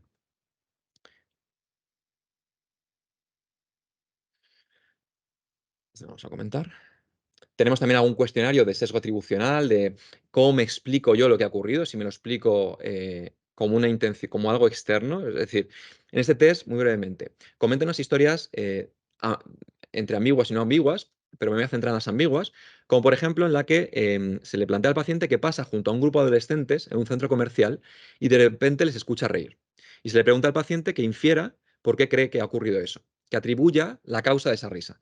Entonces el paciente puede atribuirlo a algo interno, pues porque a lo mejor voy mal vestido, pues porque a lo mejor ya me conocen, pues porque a lo mejor lo que sea, o a algo externo, pues porque a lo mejor están viendo un vídeo gracioso, porque a lo mejor son unos niñatos, porque a lo mejor no sé qué, ¿no? Entonces, ¿cómo me explico, cómo atribuyo yo las causas de las cosas ambiguas que ocurren? Y es que en la ambigüedad es donde los pacientes van a fallar. Bien. Y nada, simplemente en cuanto a comportamiento social, que es otro componente relacionado con la habilidad social, pues tenemos un montón de cuestionarios, la verdad. Quizás a mí me llama más la atención este, que básicamente consiste en grabar al paciente y proponerle, mira, tenéis que ahora simular en parejas un saludo, o tenéis que simular en parejas que queréis quedar para el cine. Les grabáis y después pues, se hace un pequeño, pues, bueno, un pequeño estudio observacional de cómo se ha desenvuelto. Bien, pues con esto iríamos al último bloque, que es el de la percepción social, que es decir, si estoy atento a esas pequeñas claves en el entorno social que me permiten ir siguiendo el hilo de lo que está pasando a nivel social. Por ejemplo, yo ahora mismo veo caras con un poco de fatiga, por lo tanto yo me debería modular un poquito, debería hacer una pequeña pausa. Eso es percepción social. Y digamos que el gol estándar que ha sido recogido en la encuesta es el test de reconocimiento de las características situacionales. Quien lo quiera investigar, que lo investigue.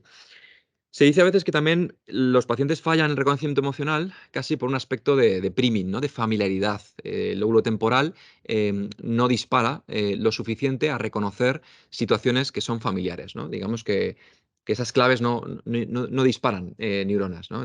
Por decirlo de manera un poco más vulgar. Entonces no salta la alarma de que algo puede ocurrir. En este test básicamente lo que plantean son unas situaciones y el paciente tiene que saber si en esa situación es probable que ocurra algo o no. Por ejemplo, jugando al Monopoly, ¿veríais probable que haya que lavar el coche? Pues no. Eh, ¿Tirar los dados? Sí. ¿Ir a la cárcel? Según se vea, ¿no? Tendría que matizarlo el paciente. ¿Elegir un equipo? Sí. ¿Girar la botella? No. Y también tienen que saber si en ese contexto es esperable algunos objetivos, como por ejemplo, ¿es esperable presionar el botón de respuesta? No. ¿Es esperable ganarse la vida? No. Y así, ¿vale? Tenéis también adaptación española. Y como última de las últimas diapositivas, faltan instrumentos. Nos faltan instrumentos para ver si la persona está motivada a la intervención social. Nos faltan, yo creo, instrumentos de prosodia, de adaptación psicosocial.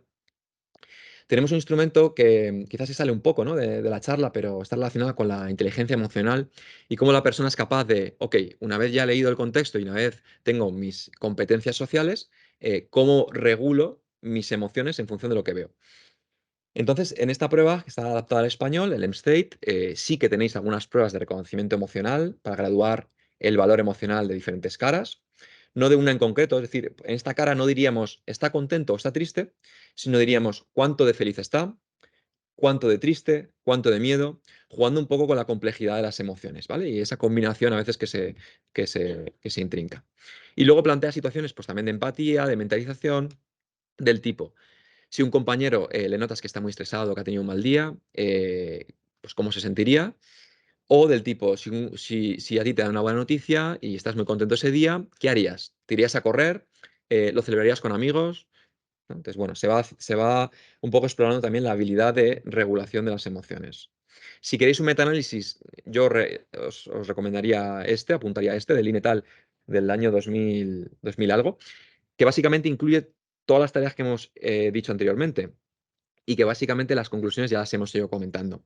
Simplemente destacar que, efectivamente, cuando hay daño cerebral hay diferencias en las pruebas de rendimiento que en controles sanos, que además esas diferencias tienen un tamaño de efecto grande, hay muchas diferencias, que hay más diferencias, es decir, que en el daño cerebral se da peor la teoría, la mentalización afectiva, ahí difiere mucho más, ahí falla mucho más, quizás por todo ese procesamiento emocional que tiene que ir obligado junto a la mentalización afectiva, que esa falta de rendimiento se ve moderado, es dependiente del grado de severidad, cuanto menos severidad, menos afectación. Y definitivamente después del metaanálisis, fijaos que al principio dudábamos, no se ve afectado ni por el sexo, ni por la edad, ni por el tiempo de evolución, ni por otras pruebas detalladamente afectadas. Em, Bien, y como esta es la que vamos a pasar, que es una recomendación de algunas de las pruebas que consideramos más valiosas, o por lo menos un resumen de aquellas que pensamos que se pueden utilizar en el día a día en función de qué componente quiera evaluar. Que además contáis con adaptación normativa.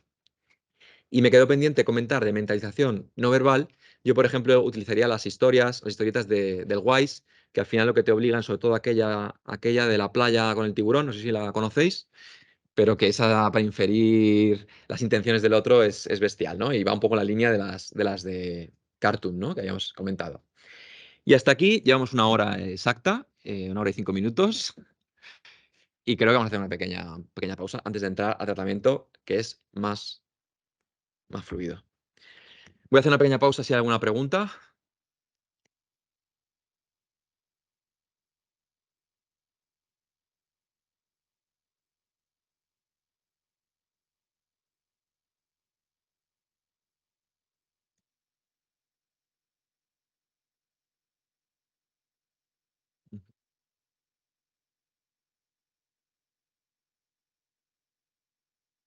Ujú.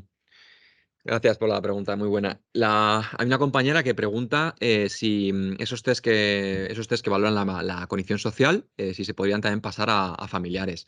La respuesta es sí. Se deben pasar a familiares, pero no tanto estos test que están más dirigidos a población clínica, sino va más en la orientación de la entrevista, de cuestionarios heteroinformados, ¿no? Cuestionarios heteroinformados generalmente, y generalmente también cubren no solamente mentalización, empatía y tal, como componentes muy concretos, sino que cubren el ajuste psicosocial, el nivel de participación y tal, ¿no? Y ya como más al cuestionario.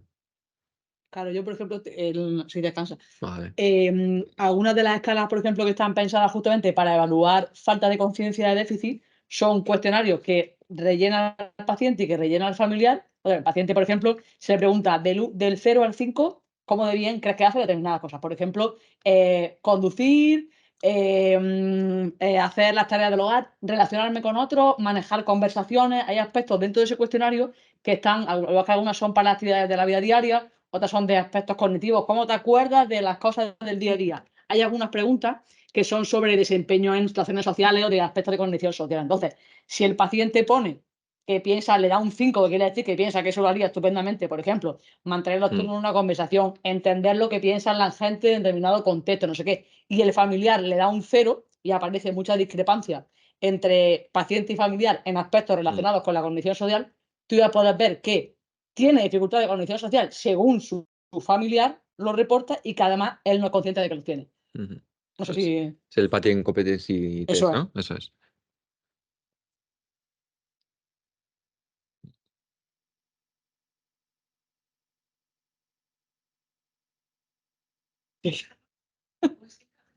No, no, no, lo publicamos en esta jornada. Tiene un componente... Primicia. Primicia. Recién sacado del No, horno. tiene un componente pedagógico, tiene un componente base un poco a la revisión y es de lo que volcamos aquí. Mm, mm, mm, qué pena. Esto se comparte. Esto se comparte. La compañía pregunta si se va a compartir y nos agradece el resumen. Y esta y ahora una que os diré de tratamiento se va a compartir para que os llevéis los recursos para el día siguiente, para el lunes. Bloque de tratamiento. Bueno, no es casual que ponga esas imágenes. Supongo que lo conocéis. Big Bang Theory, ¿no? Donde hay una persona con alguna dificultad en condición social, ¿no? Bien, la evidencia disponible sobre tratamiento, bueno, os prometo que a las 2 terminamos como tarde, ¿vale? Lo digo porque si hay fatiga, que sepáis que esto tiene una duración determinada. Dentro de la evidencia disponible a nivel científico, la literatura, ¿qué nos muestra? Pues bueno, yo me quedaría con 3 revisiones muy recientes, una en el 2016 y 2 de 2018, que cuando nos ponemos a analizar los resultados a los que han llegado estas personas, pues estos autores pues son bastante parecidos, la verdad. Uno incluye algún artículo más que el otro, pero en resumidas cuentas hay bastante fiabilidad interjuez, lo cual parece que la evidencia es bastante robusta en este sentido. Son revisiones que han buscado sobre cognición social, sobre daño cerebral y sobre tratamiento. O sea que es justo lo que hoy venimos a escuchar, ¿no? En esta segunda parte. Si nos vamos a la librería Cochrane, que ya sabéis que son un grupo de expertos internacionales que cada X tiempo revisa la evidencia y ve, a ver, venga, pues de todo lo que se ha hecho realmente es sólido o no es sólido, pues digamos que revisiones no hay a día de hoy. Sí que hay ensayos y son esos ensayos clínicos que ya incluyen estas revisiones, con lo cual tampoco digamos que nos podría aportar mucho más, pero bueno, aún así ha sido recogido aquí.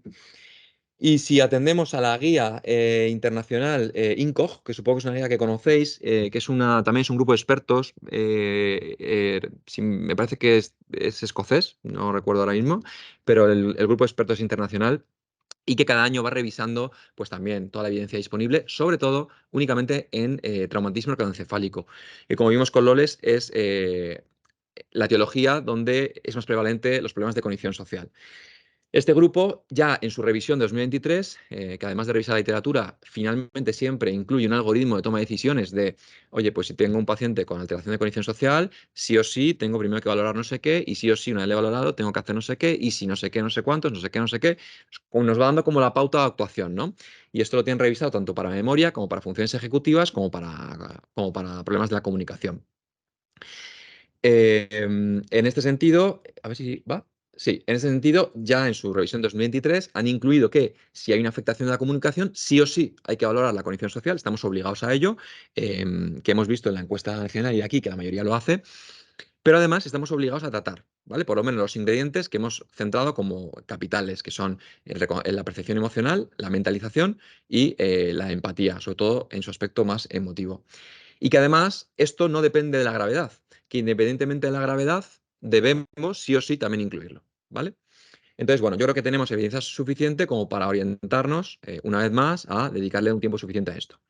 Si nos vamos a la práctica basada en la evidencia, también nos hemos hecho un cuadro de resumen de los tratamientos, que es esto lo que también se va a pasar, donde digamos que hemos agrupado en si debemos hacerlo o no debemos hacerlo, ¿no?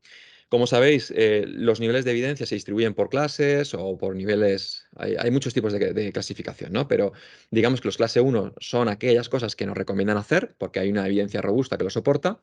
Los clase 2 nos dicen que, bueno, costes-beneficios compensa, parece que hay más beneficios a costes, y los clase 3 nos vienen a decir que, bueno, pues es una opción práctica, es decir, no te va a generar ningún mal, haz lo que quieras, tampoco... Entonces, dentro de los tratamientos manualizados, estandarizados, digamos que donde más volumen hay es en reconocimiento emocional. Y lo que vamos a hacer es no tanto ir describiendo tratamiento a tratamiento, que sí, sino nos vamos a quedar con los ingredientes activos. Es decir, qué es aquello de cada tratamiento que yo puedo incorporar el lunes e incluso me puedo montar un protocolo que agrupe todos los ingredientes más interesantes de todos los tratamientos. Porque no hay un tratamiento perfecto, como sabemos. Cuando hacen la evaluación del cambio primario, ¿no? Con esas puntuaciones donde miden el cambio del tratamiento, pues de 10 pruebas que les pasan, pues a lo mejor mejoran en una. Y entonces, si nos beneficiamos de todos los componentes de todos los tratamientos, pues posiblemente nuestra probabilidad de mejoría sea mejor. Entonces, por suerte, como hemos visto, los tratamientos en cognición social ya ocupan todos los componentes. Tenemos tratamiento para todos los componentes que hemos visto en el modelo biopsicosocial de Cassels 2016. Y dentro de esos tratamientos, digamos, ¿cuáles serían las técnicas más empleadas? Pues tendríamos la imitación, sobre todo la imitación de caras para aumentar el reconocimiento emocional. Tendríamos el modelado, yo le sirvo como ejemplo al paciente y él me copia. Tendríamos el moldeado, él hace la tarea y yo le voy acompañando. Por ejemplo, la gesticulación, venga, pon una cara de feliz y le moldeo, ¿no? Yo, un poquito más arriba el labio, un poquito más alta la ceja, un poquito más no sé qué. Tendríamos la repetición, la práctica repetitiva, sobre todo en entrenamiento de reconocimiento emocional, luego lo veremos. El aprendizaje sin errores, las estrategias metacognitivas que se usarán sobre todo más en mentalización y en habilidades sociales. Por ejemplo, cuando entro a un entorno público, para un momento, piensa, analiza el contexto, fíjate en las caras, luego no sé qué. Las autoinstrucciones, que irían en esta línea también. El feedback instantáneo, sobre todo cuando se utilizan técnicas de grabación en contexto real. Es muy interesante el feedback instantáneo, ¿no? Fíjate, oye, fíjate en tu postura, ¿cómo lo estás poniendo? Oye, me estás dando una mala imagen, ¿no? El refuerzo diferencial muy bien si es refuerzo positivo o le estoy castigando para ir modulando las conductas, sobre todo en comportamiento social que me interesan. Qué bien que has dicho buenos días, qué bien que has respetado turno, qué mal que has entrado sin llamar a la puerta. La reestructuración cognitiva, sobre todo también en el apartado de mentalización, para hacer ese cambio de creencias a la hora de interpretar situaciones, lo que hablamos de sesgos atribucionales. No siempre tiendas a atribuir la causa en ti mismo, piensa también que la causa puede estar externa o viceversa, luego veremos esto. Discusión socrática, sobre todo cuando se llevan talleres de tipo grupal, donde se hablan temas, ¿no? Por ejemplo, se pone un anuncio, hay un anuncio muy interesante del Ministerio de Igualdad, no, del Ministerio de Igualdad no, de Servicios Sociales, que se llama Derechos. Os recomiendo que lo veáis porque es un poco ambiguo. Y entonces, pues bueno, pues discutir sobre ese anuncio, qué mensaje quiere decir, ¿no? Esa discusión socrática. El Project Enrollment, como comentaba Loles, cuando la cognición social surge porque vivimos en sociedad, es una necesidad biológica. Y, hay técnicas que lo que tratan es plantear en grupo un proyecto a seguir, un proyecto a alcanzar. Por ejemplo, vamos a hacer un canal de YouTube. Y solamente el propio hecho de estar en grupo y tratar de buscar ese objetivo común y resolverlo, ya está empezando a generar, está empezando a despertar interacciones sociales útiles. Y los autorregistros. Dentro de todas las técnicas y de los programas debemos centrarnos en qué es activo y qué no es activo, de lo que pongo sobre la mesa cuando trato al paciente.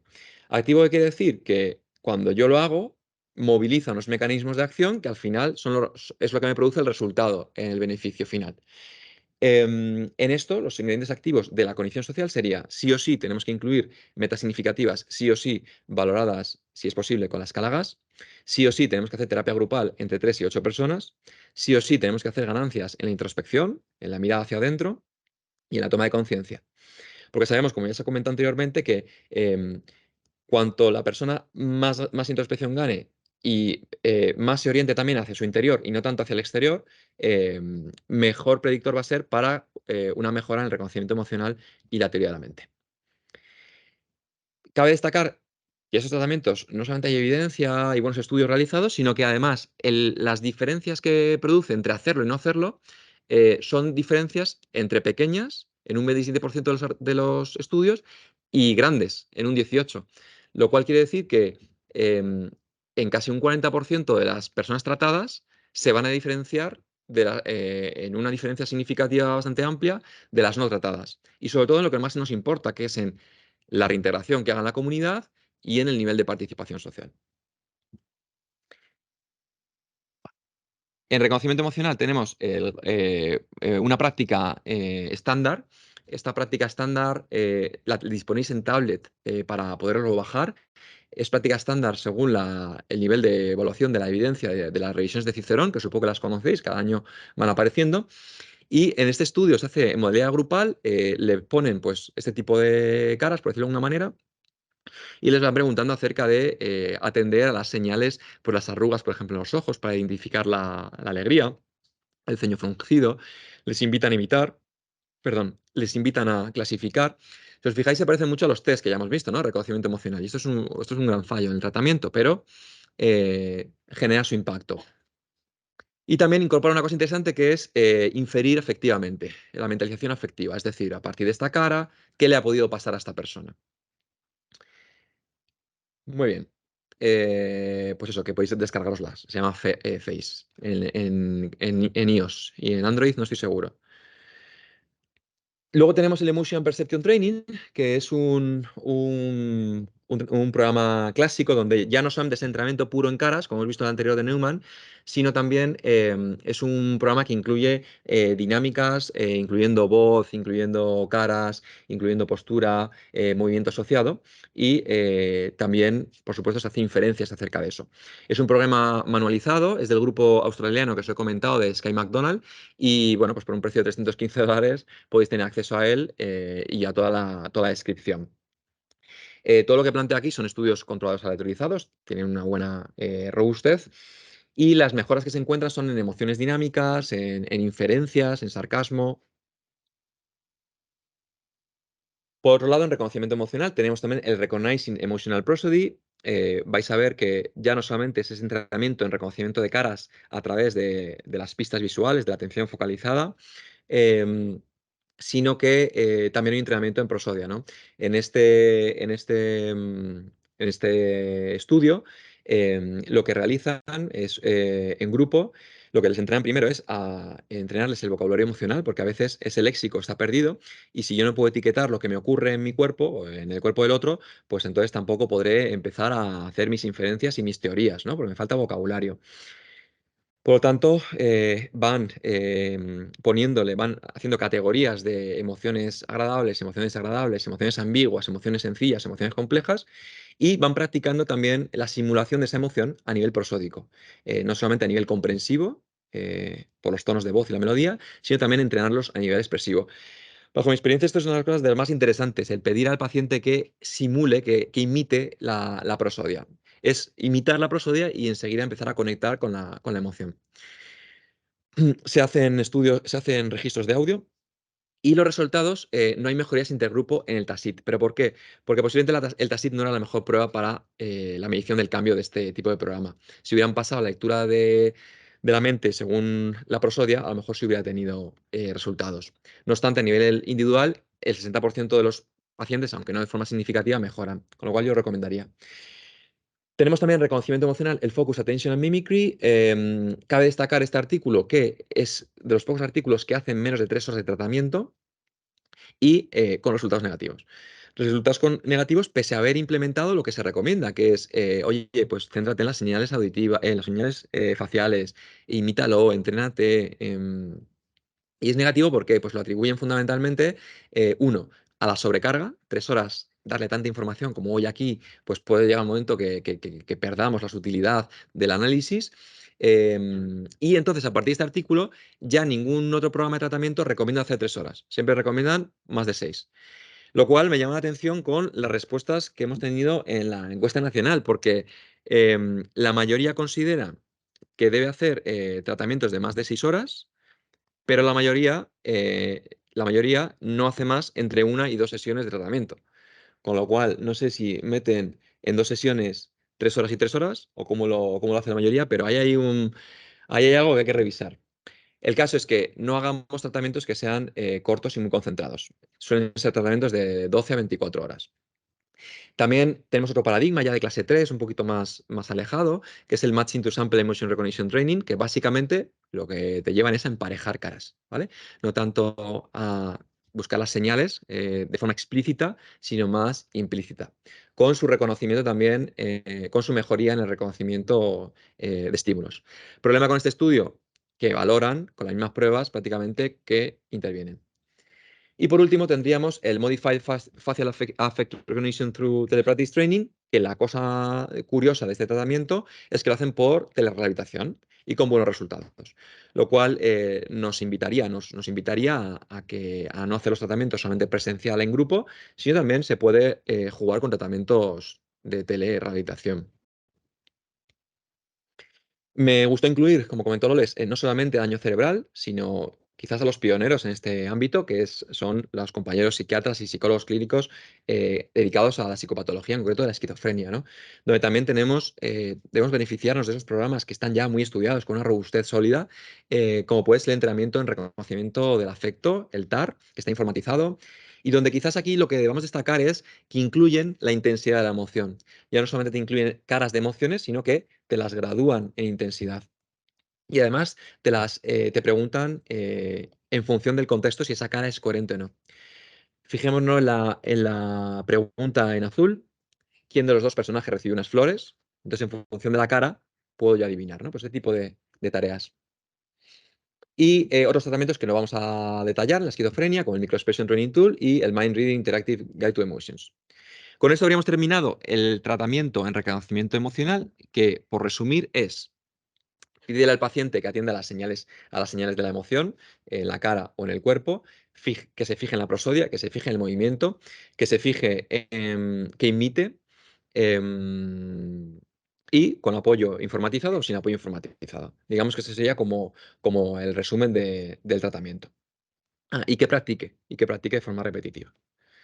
Vamos a la mentalización. Aquí tenemos menos tratamientos. Tenemos de clase 2 el Metacognitive Intervention for Interpersonal and Communication Skills, que básicamente lo que provee son una serie de oportunidades, una serie de contextos, crea una serie de situaciones en las que generan la oportunidad del paciente a desarrollar sus habilidades sociales. Por ejemplo, les llevan a una compra, les llevan a un supermercado, les llevan a... he dicho lo mismo, en una compra, en un supermercado, les llevan a pedir un libro en la biblioteca. Y es un tratamiento manualizado, es un tratamiento jerarquizado, y en esos contextos se va dando feedback acerca sobre todo de cuestiones de mentalización.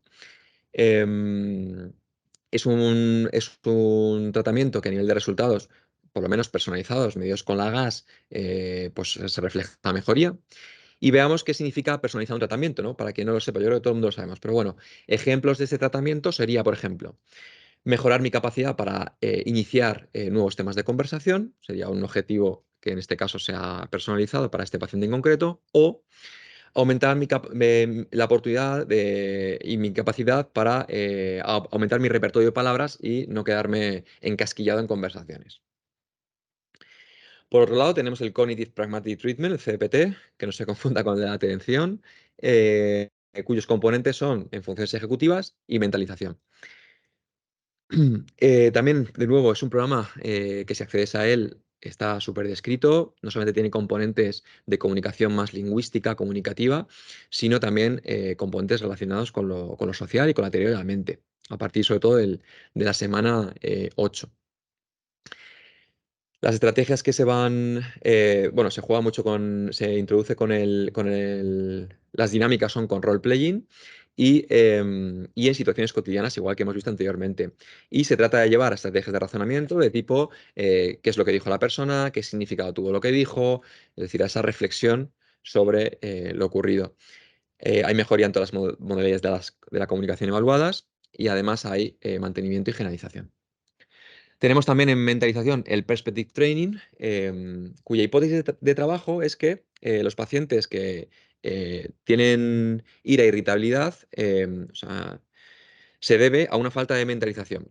Al igual que en otros trastornos como la depresión, donde los sesgos de atribución y de mentalizar suelen darse más por sesgos depresivos de ver el vaso medio vacío, o por ejemplo la nosognosia, los sesgos de atribución suelen darse porque confían demasiado en su memoria cuando está fallando.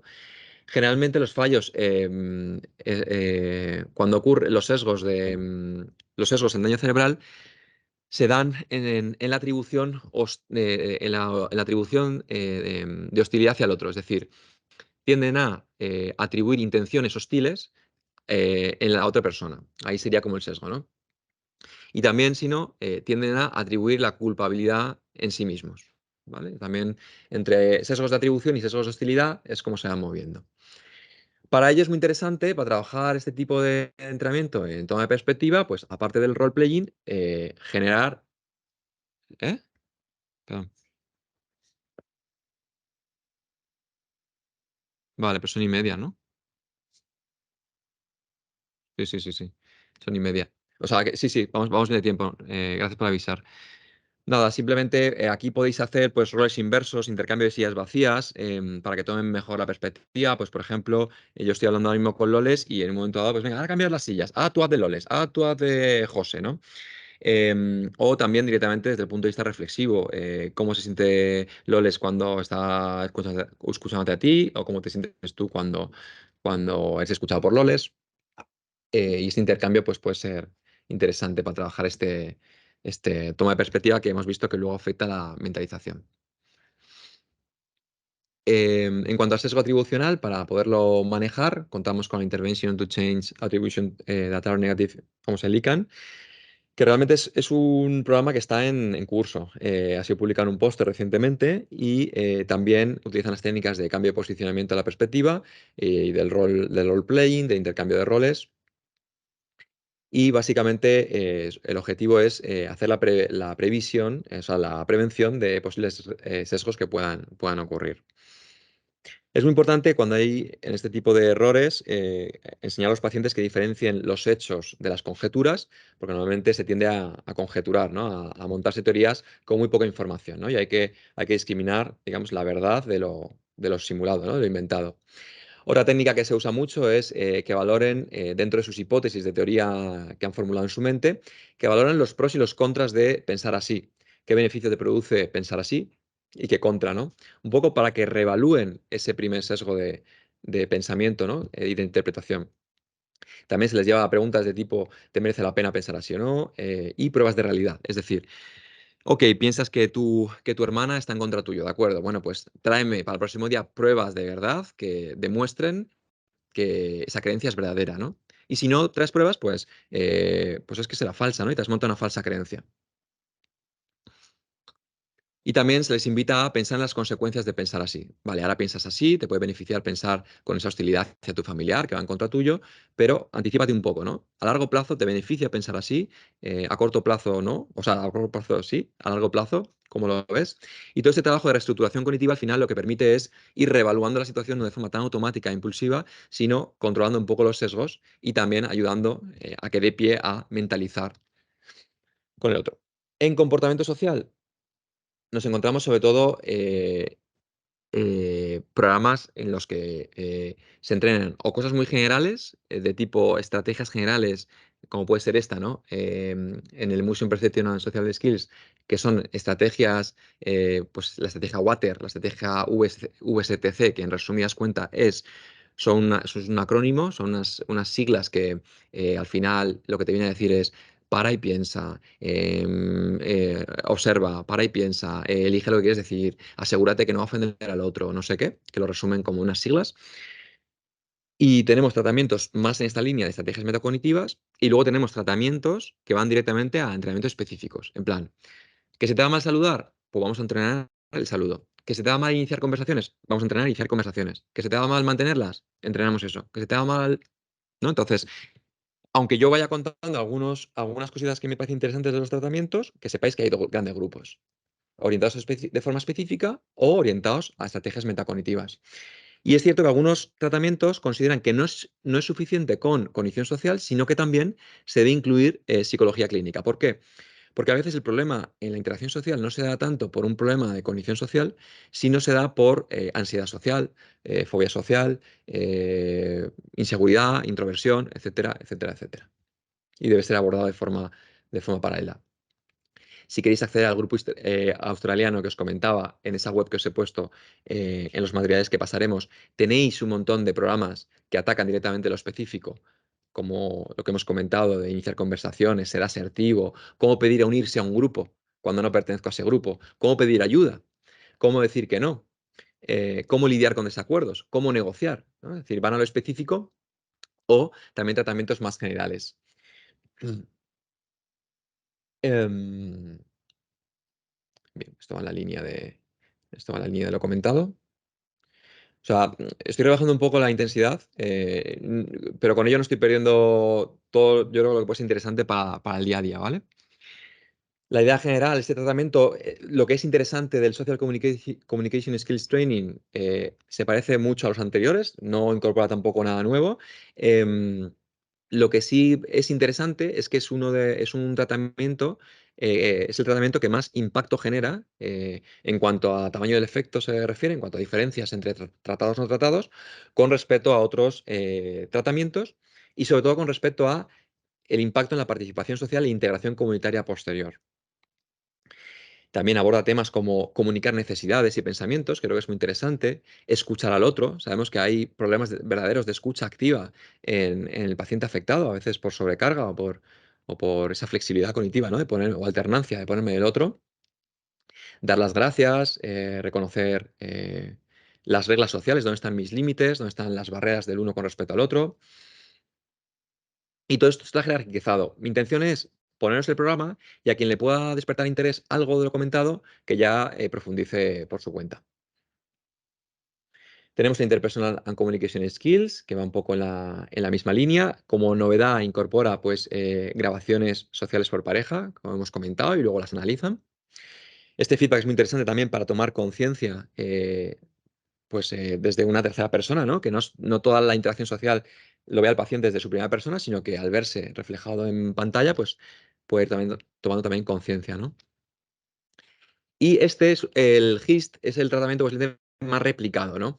Está replicado y además está replicado gracias a que ha sido muy bien descrito en el de investigación, con cuántas horas exactamente que se hacen cada día, cuáles son los objetivos, ¿no? Con las escalas Tedier. Y por eso ha sido replicado, ¿no? Lo que pasa es que dentro de la replicación pues hay estudios que dicen que es estupendo y hay otros que dicen que no tiene todavía suficiente evidencia. Tocaría todos esos componentes que veis ahí. Como veis, cada programa incluye nuevos componentes, ¿no? Yo creo que el trabajo final es el que incluye a todos, ¿no? Pero es que todos son muchas horas. Este incluye resolución de conflictos, cómo discutir un tema, cómo respetar límites, resultados positivos, en la mayoría de artículos. Y luego, como os comentaba, este me parece interesante, el Peer Facilitation Intervention tal, porque por la forma que tienen de medir los cambios. Ya no miden con test, con el test de emociones de mentalización, sino miden en función de sociogramas. Es decir, estudian si los pacientes se acaban relacionando más entre ellos o no. Y hacen una serie de gráficos y tal bueno, que son interesantes. Y en esta línea de intervención, pues les llevan hacia un proyecto común, que en concreto es un proyecto de un canal de YouTube, donde ellos van a comunicar qué es el daño cerebral, por qué les ha ocurrido, es decir, les van a ayudar también a esa reestructuración del yo. Y en el camino de esa reestructuración del yo, donde trabajan en equipo, pues también se van generando situaciones sociales sobre las que intervienen. Y este lo he incluido porque también es un ensayo clínico aleatorizado en el que hay resultados muy interesantes, muy positivos en comportamiento social después, en la generación de emociones agradables, y consiste en llevar a cabo interacciones sociales, pero con un ser no humano, con animales. Por ejemplo, plantearle una actividad de cocina, está cortando verduras, pero le va dando pues, algunas verduritas a la oveja, ¿no? Al perro. O construir un circuito de psicomotricidad, pero va acompañado del cerdito. O limpiar la caja del conejo en presencia de un animal. O andar con una oveja, ¿no? Entonces, o presentar a otras personas cómo se llama su animal, cómo le cuidan. Entonces, este tipo de interacciones con animal han también resultado muy interesantes. Y ya para terminar la parte de tratamientos, nos vamos a quedar con uno multicomponente, que es el Testimo, que comentaba en la encuesta que está en curso de validación, al menos en España puede ser, no lo sé, pero a nivel europeo, en Holanda ya está validado. Y digamos que incluye todo lo anterior en sus 3 módulos: reconocimiento emocional, mentalización y comportamiento. Yo, si tuviera que hacer un protocolo, me centraría en este, con muy buenos resultados. Quizás el que más incorpora técnicas de mentalización y define muy bien, da muchos recursos en la reestructuración cognitiva, sobre todo, en cómo llevarla a cabo. La parte de reconocimiento emocional la hace a través de un promedio informatizado, que bien podemos usar el suyo, aunque aparece en textos holandeses, o bien podemos usar el de Faces, que hemos visto al principio.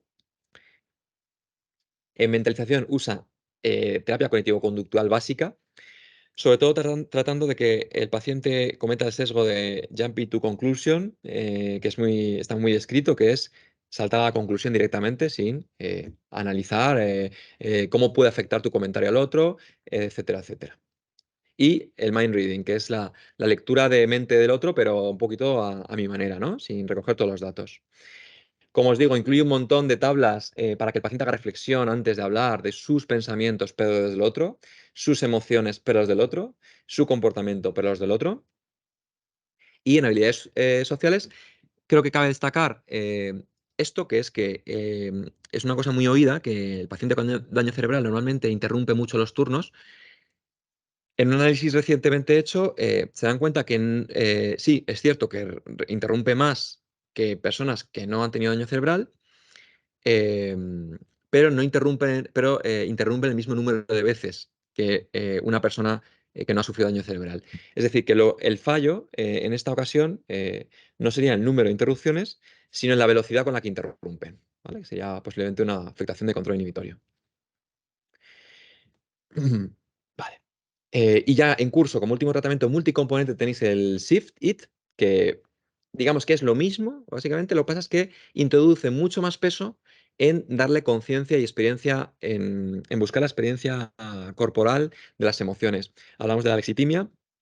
¿Y cómo le llevan? Pues, por ejemplo, hay una técnica que se incluye, que es la relajación corporal, la relajación de Jacobson, que lo que intentan buscar es que vayan encontrando esas aferencias interoceptivas de musculatura tensa en su cuerpo, pues para luego poder ir reconociendo esas tensiones también en el otro.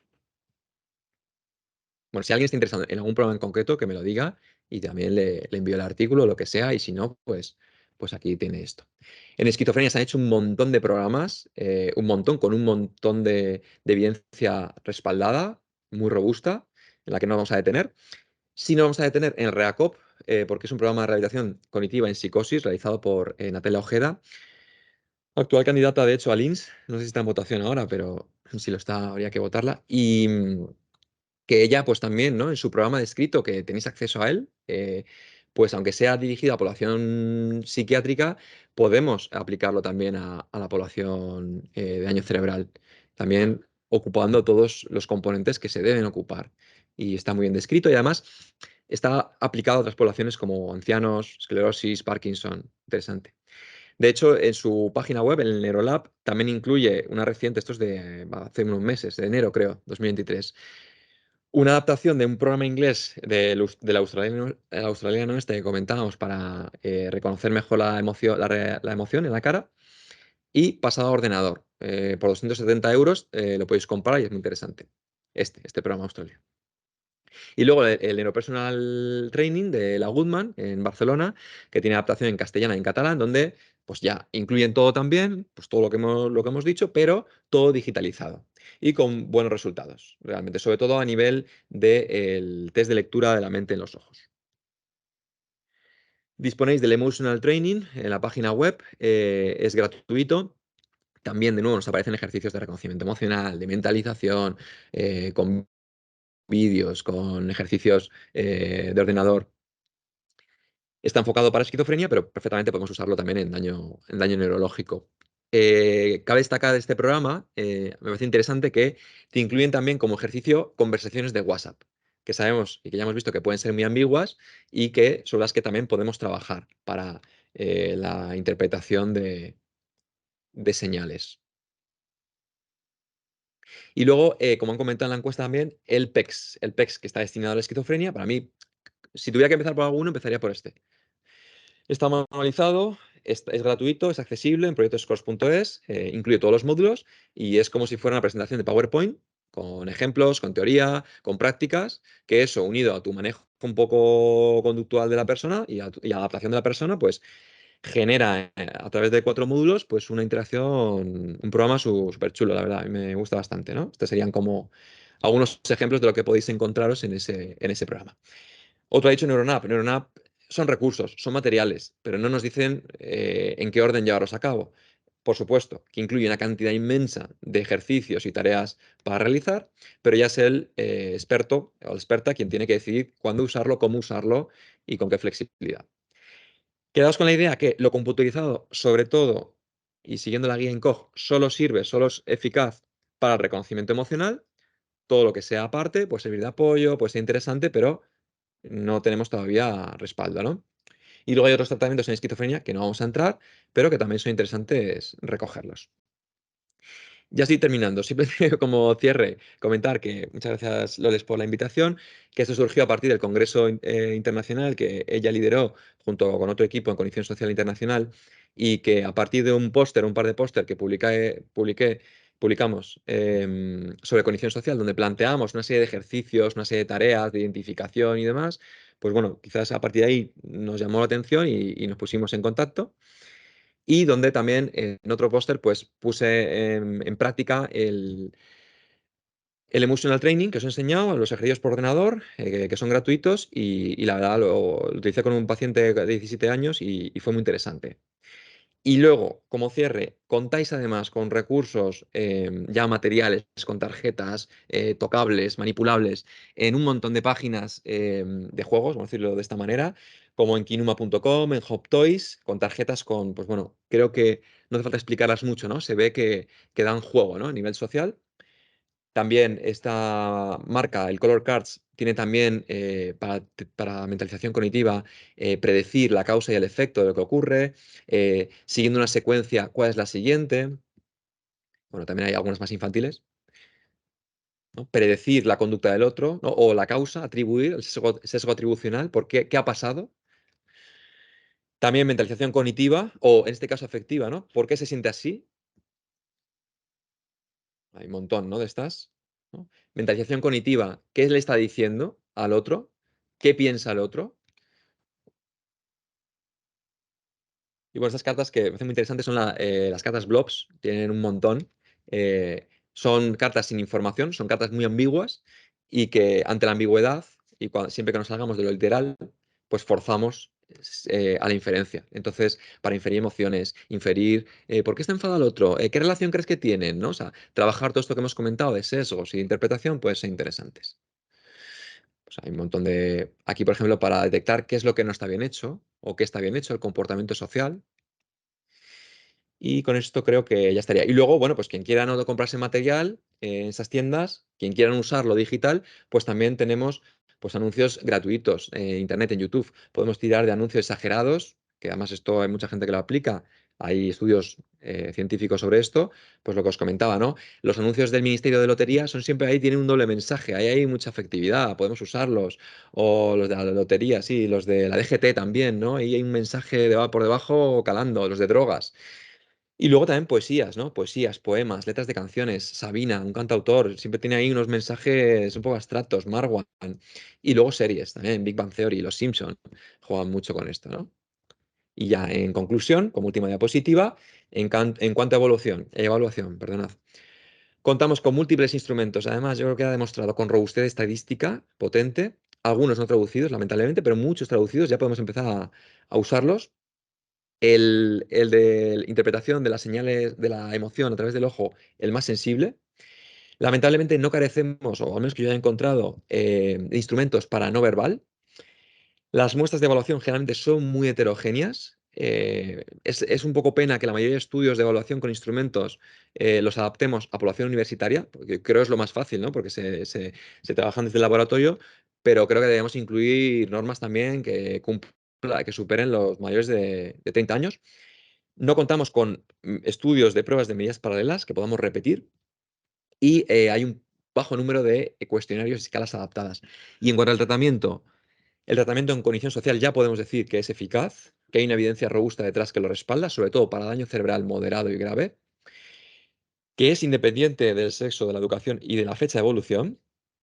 Podemos decir además que podemos trabajar cualquier componente de la cognición social según el modelo biopsicosocial de Kessels, donde hay mayor prevalencia, casi con 372 personas administradas tratamiento para reconocimiento emocional, lo cual hay un gran respaldo.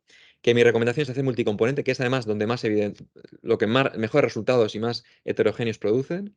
Que no hagamos tratamientos menores de 3 horas. Que la mayoría de tratamientos están de acceso libre y están manualizados y escritos. Que por favor siempre preguntemos al autor si queremos acceder a ellos. Y que lo ideal para en adelante es integrar tratamientos, yo creo que también con la psiquiatría, que tiene un campo, un recorrido ahí amplio. Y nada, daros las gracias. Si hay ruegos, preguntas, estas cosas, pues ya sabéis. Gracias al CEADAC, a la organización, a la dirección, a las asistentes y a ti, Loles, también, que ya te lo he dado antes.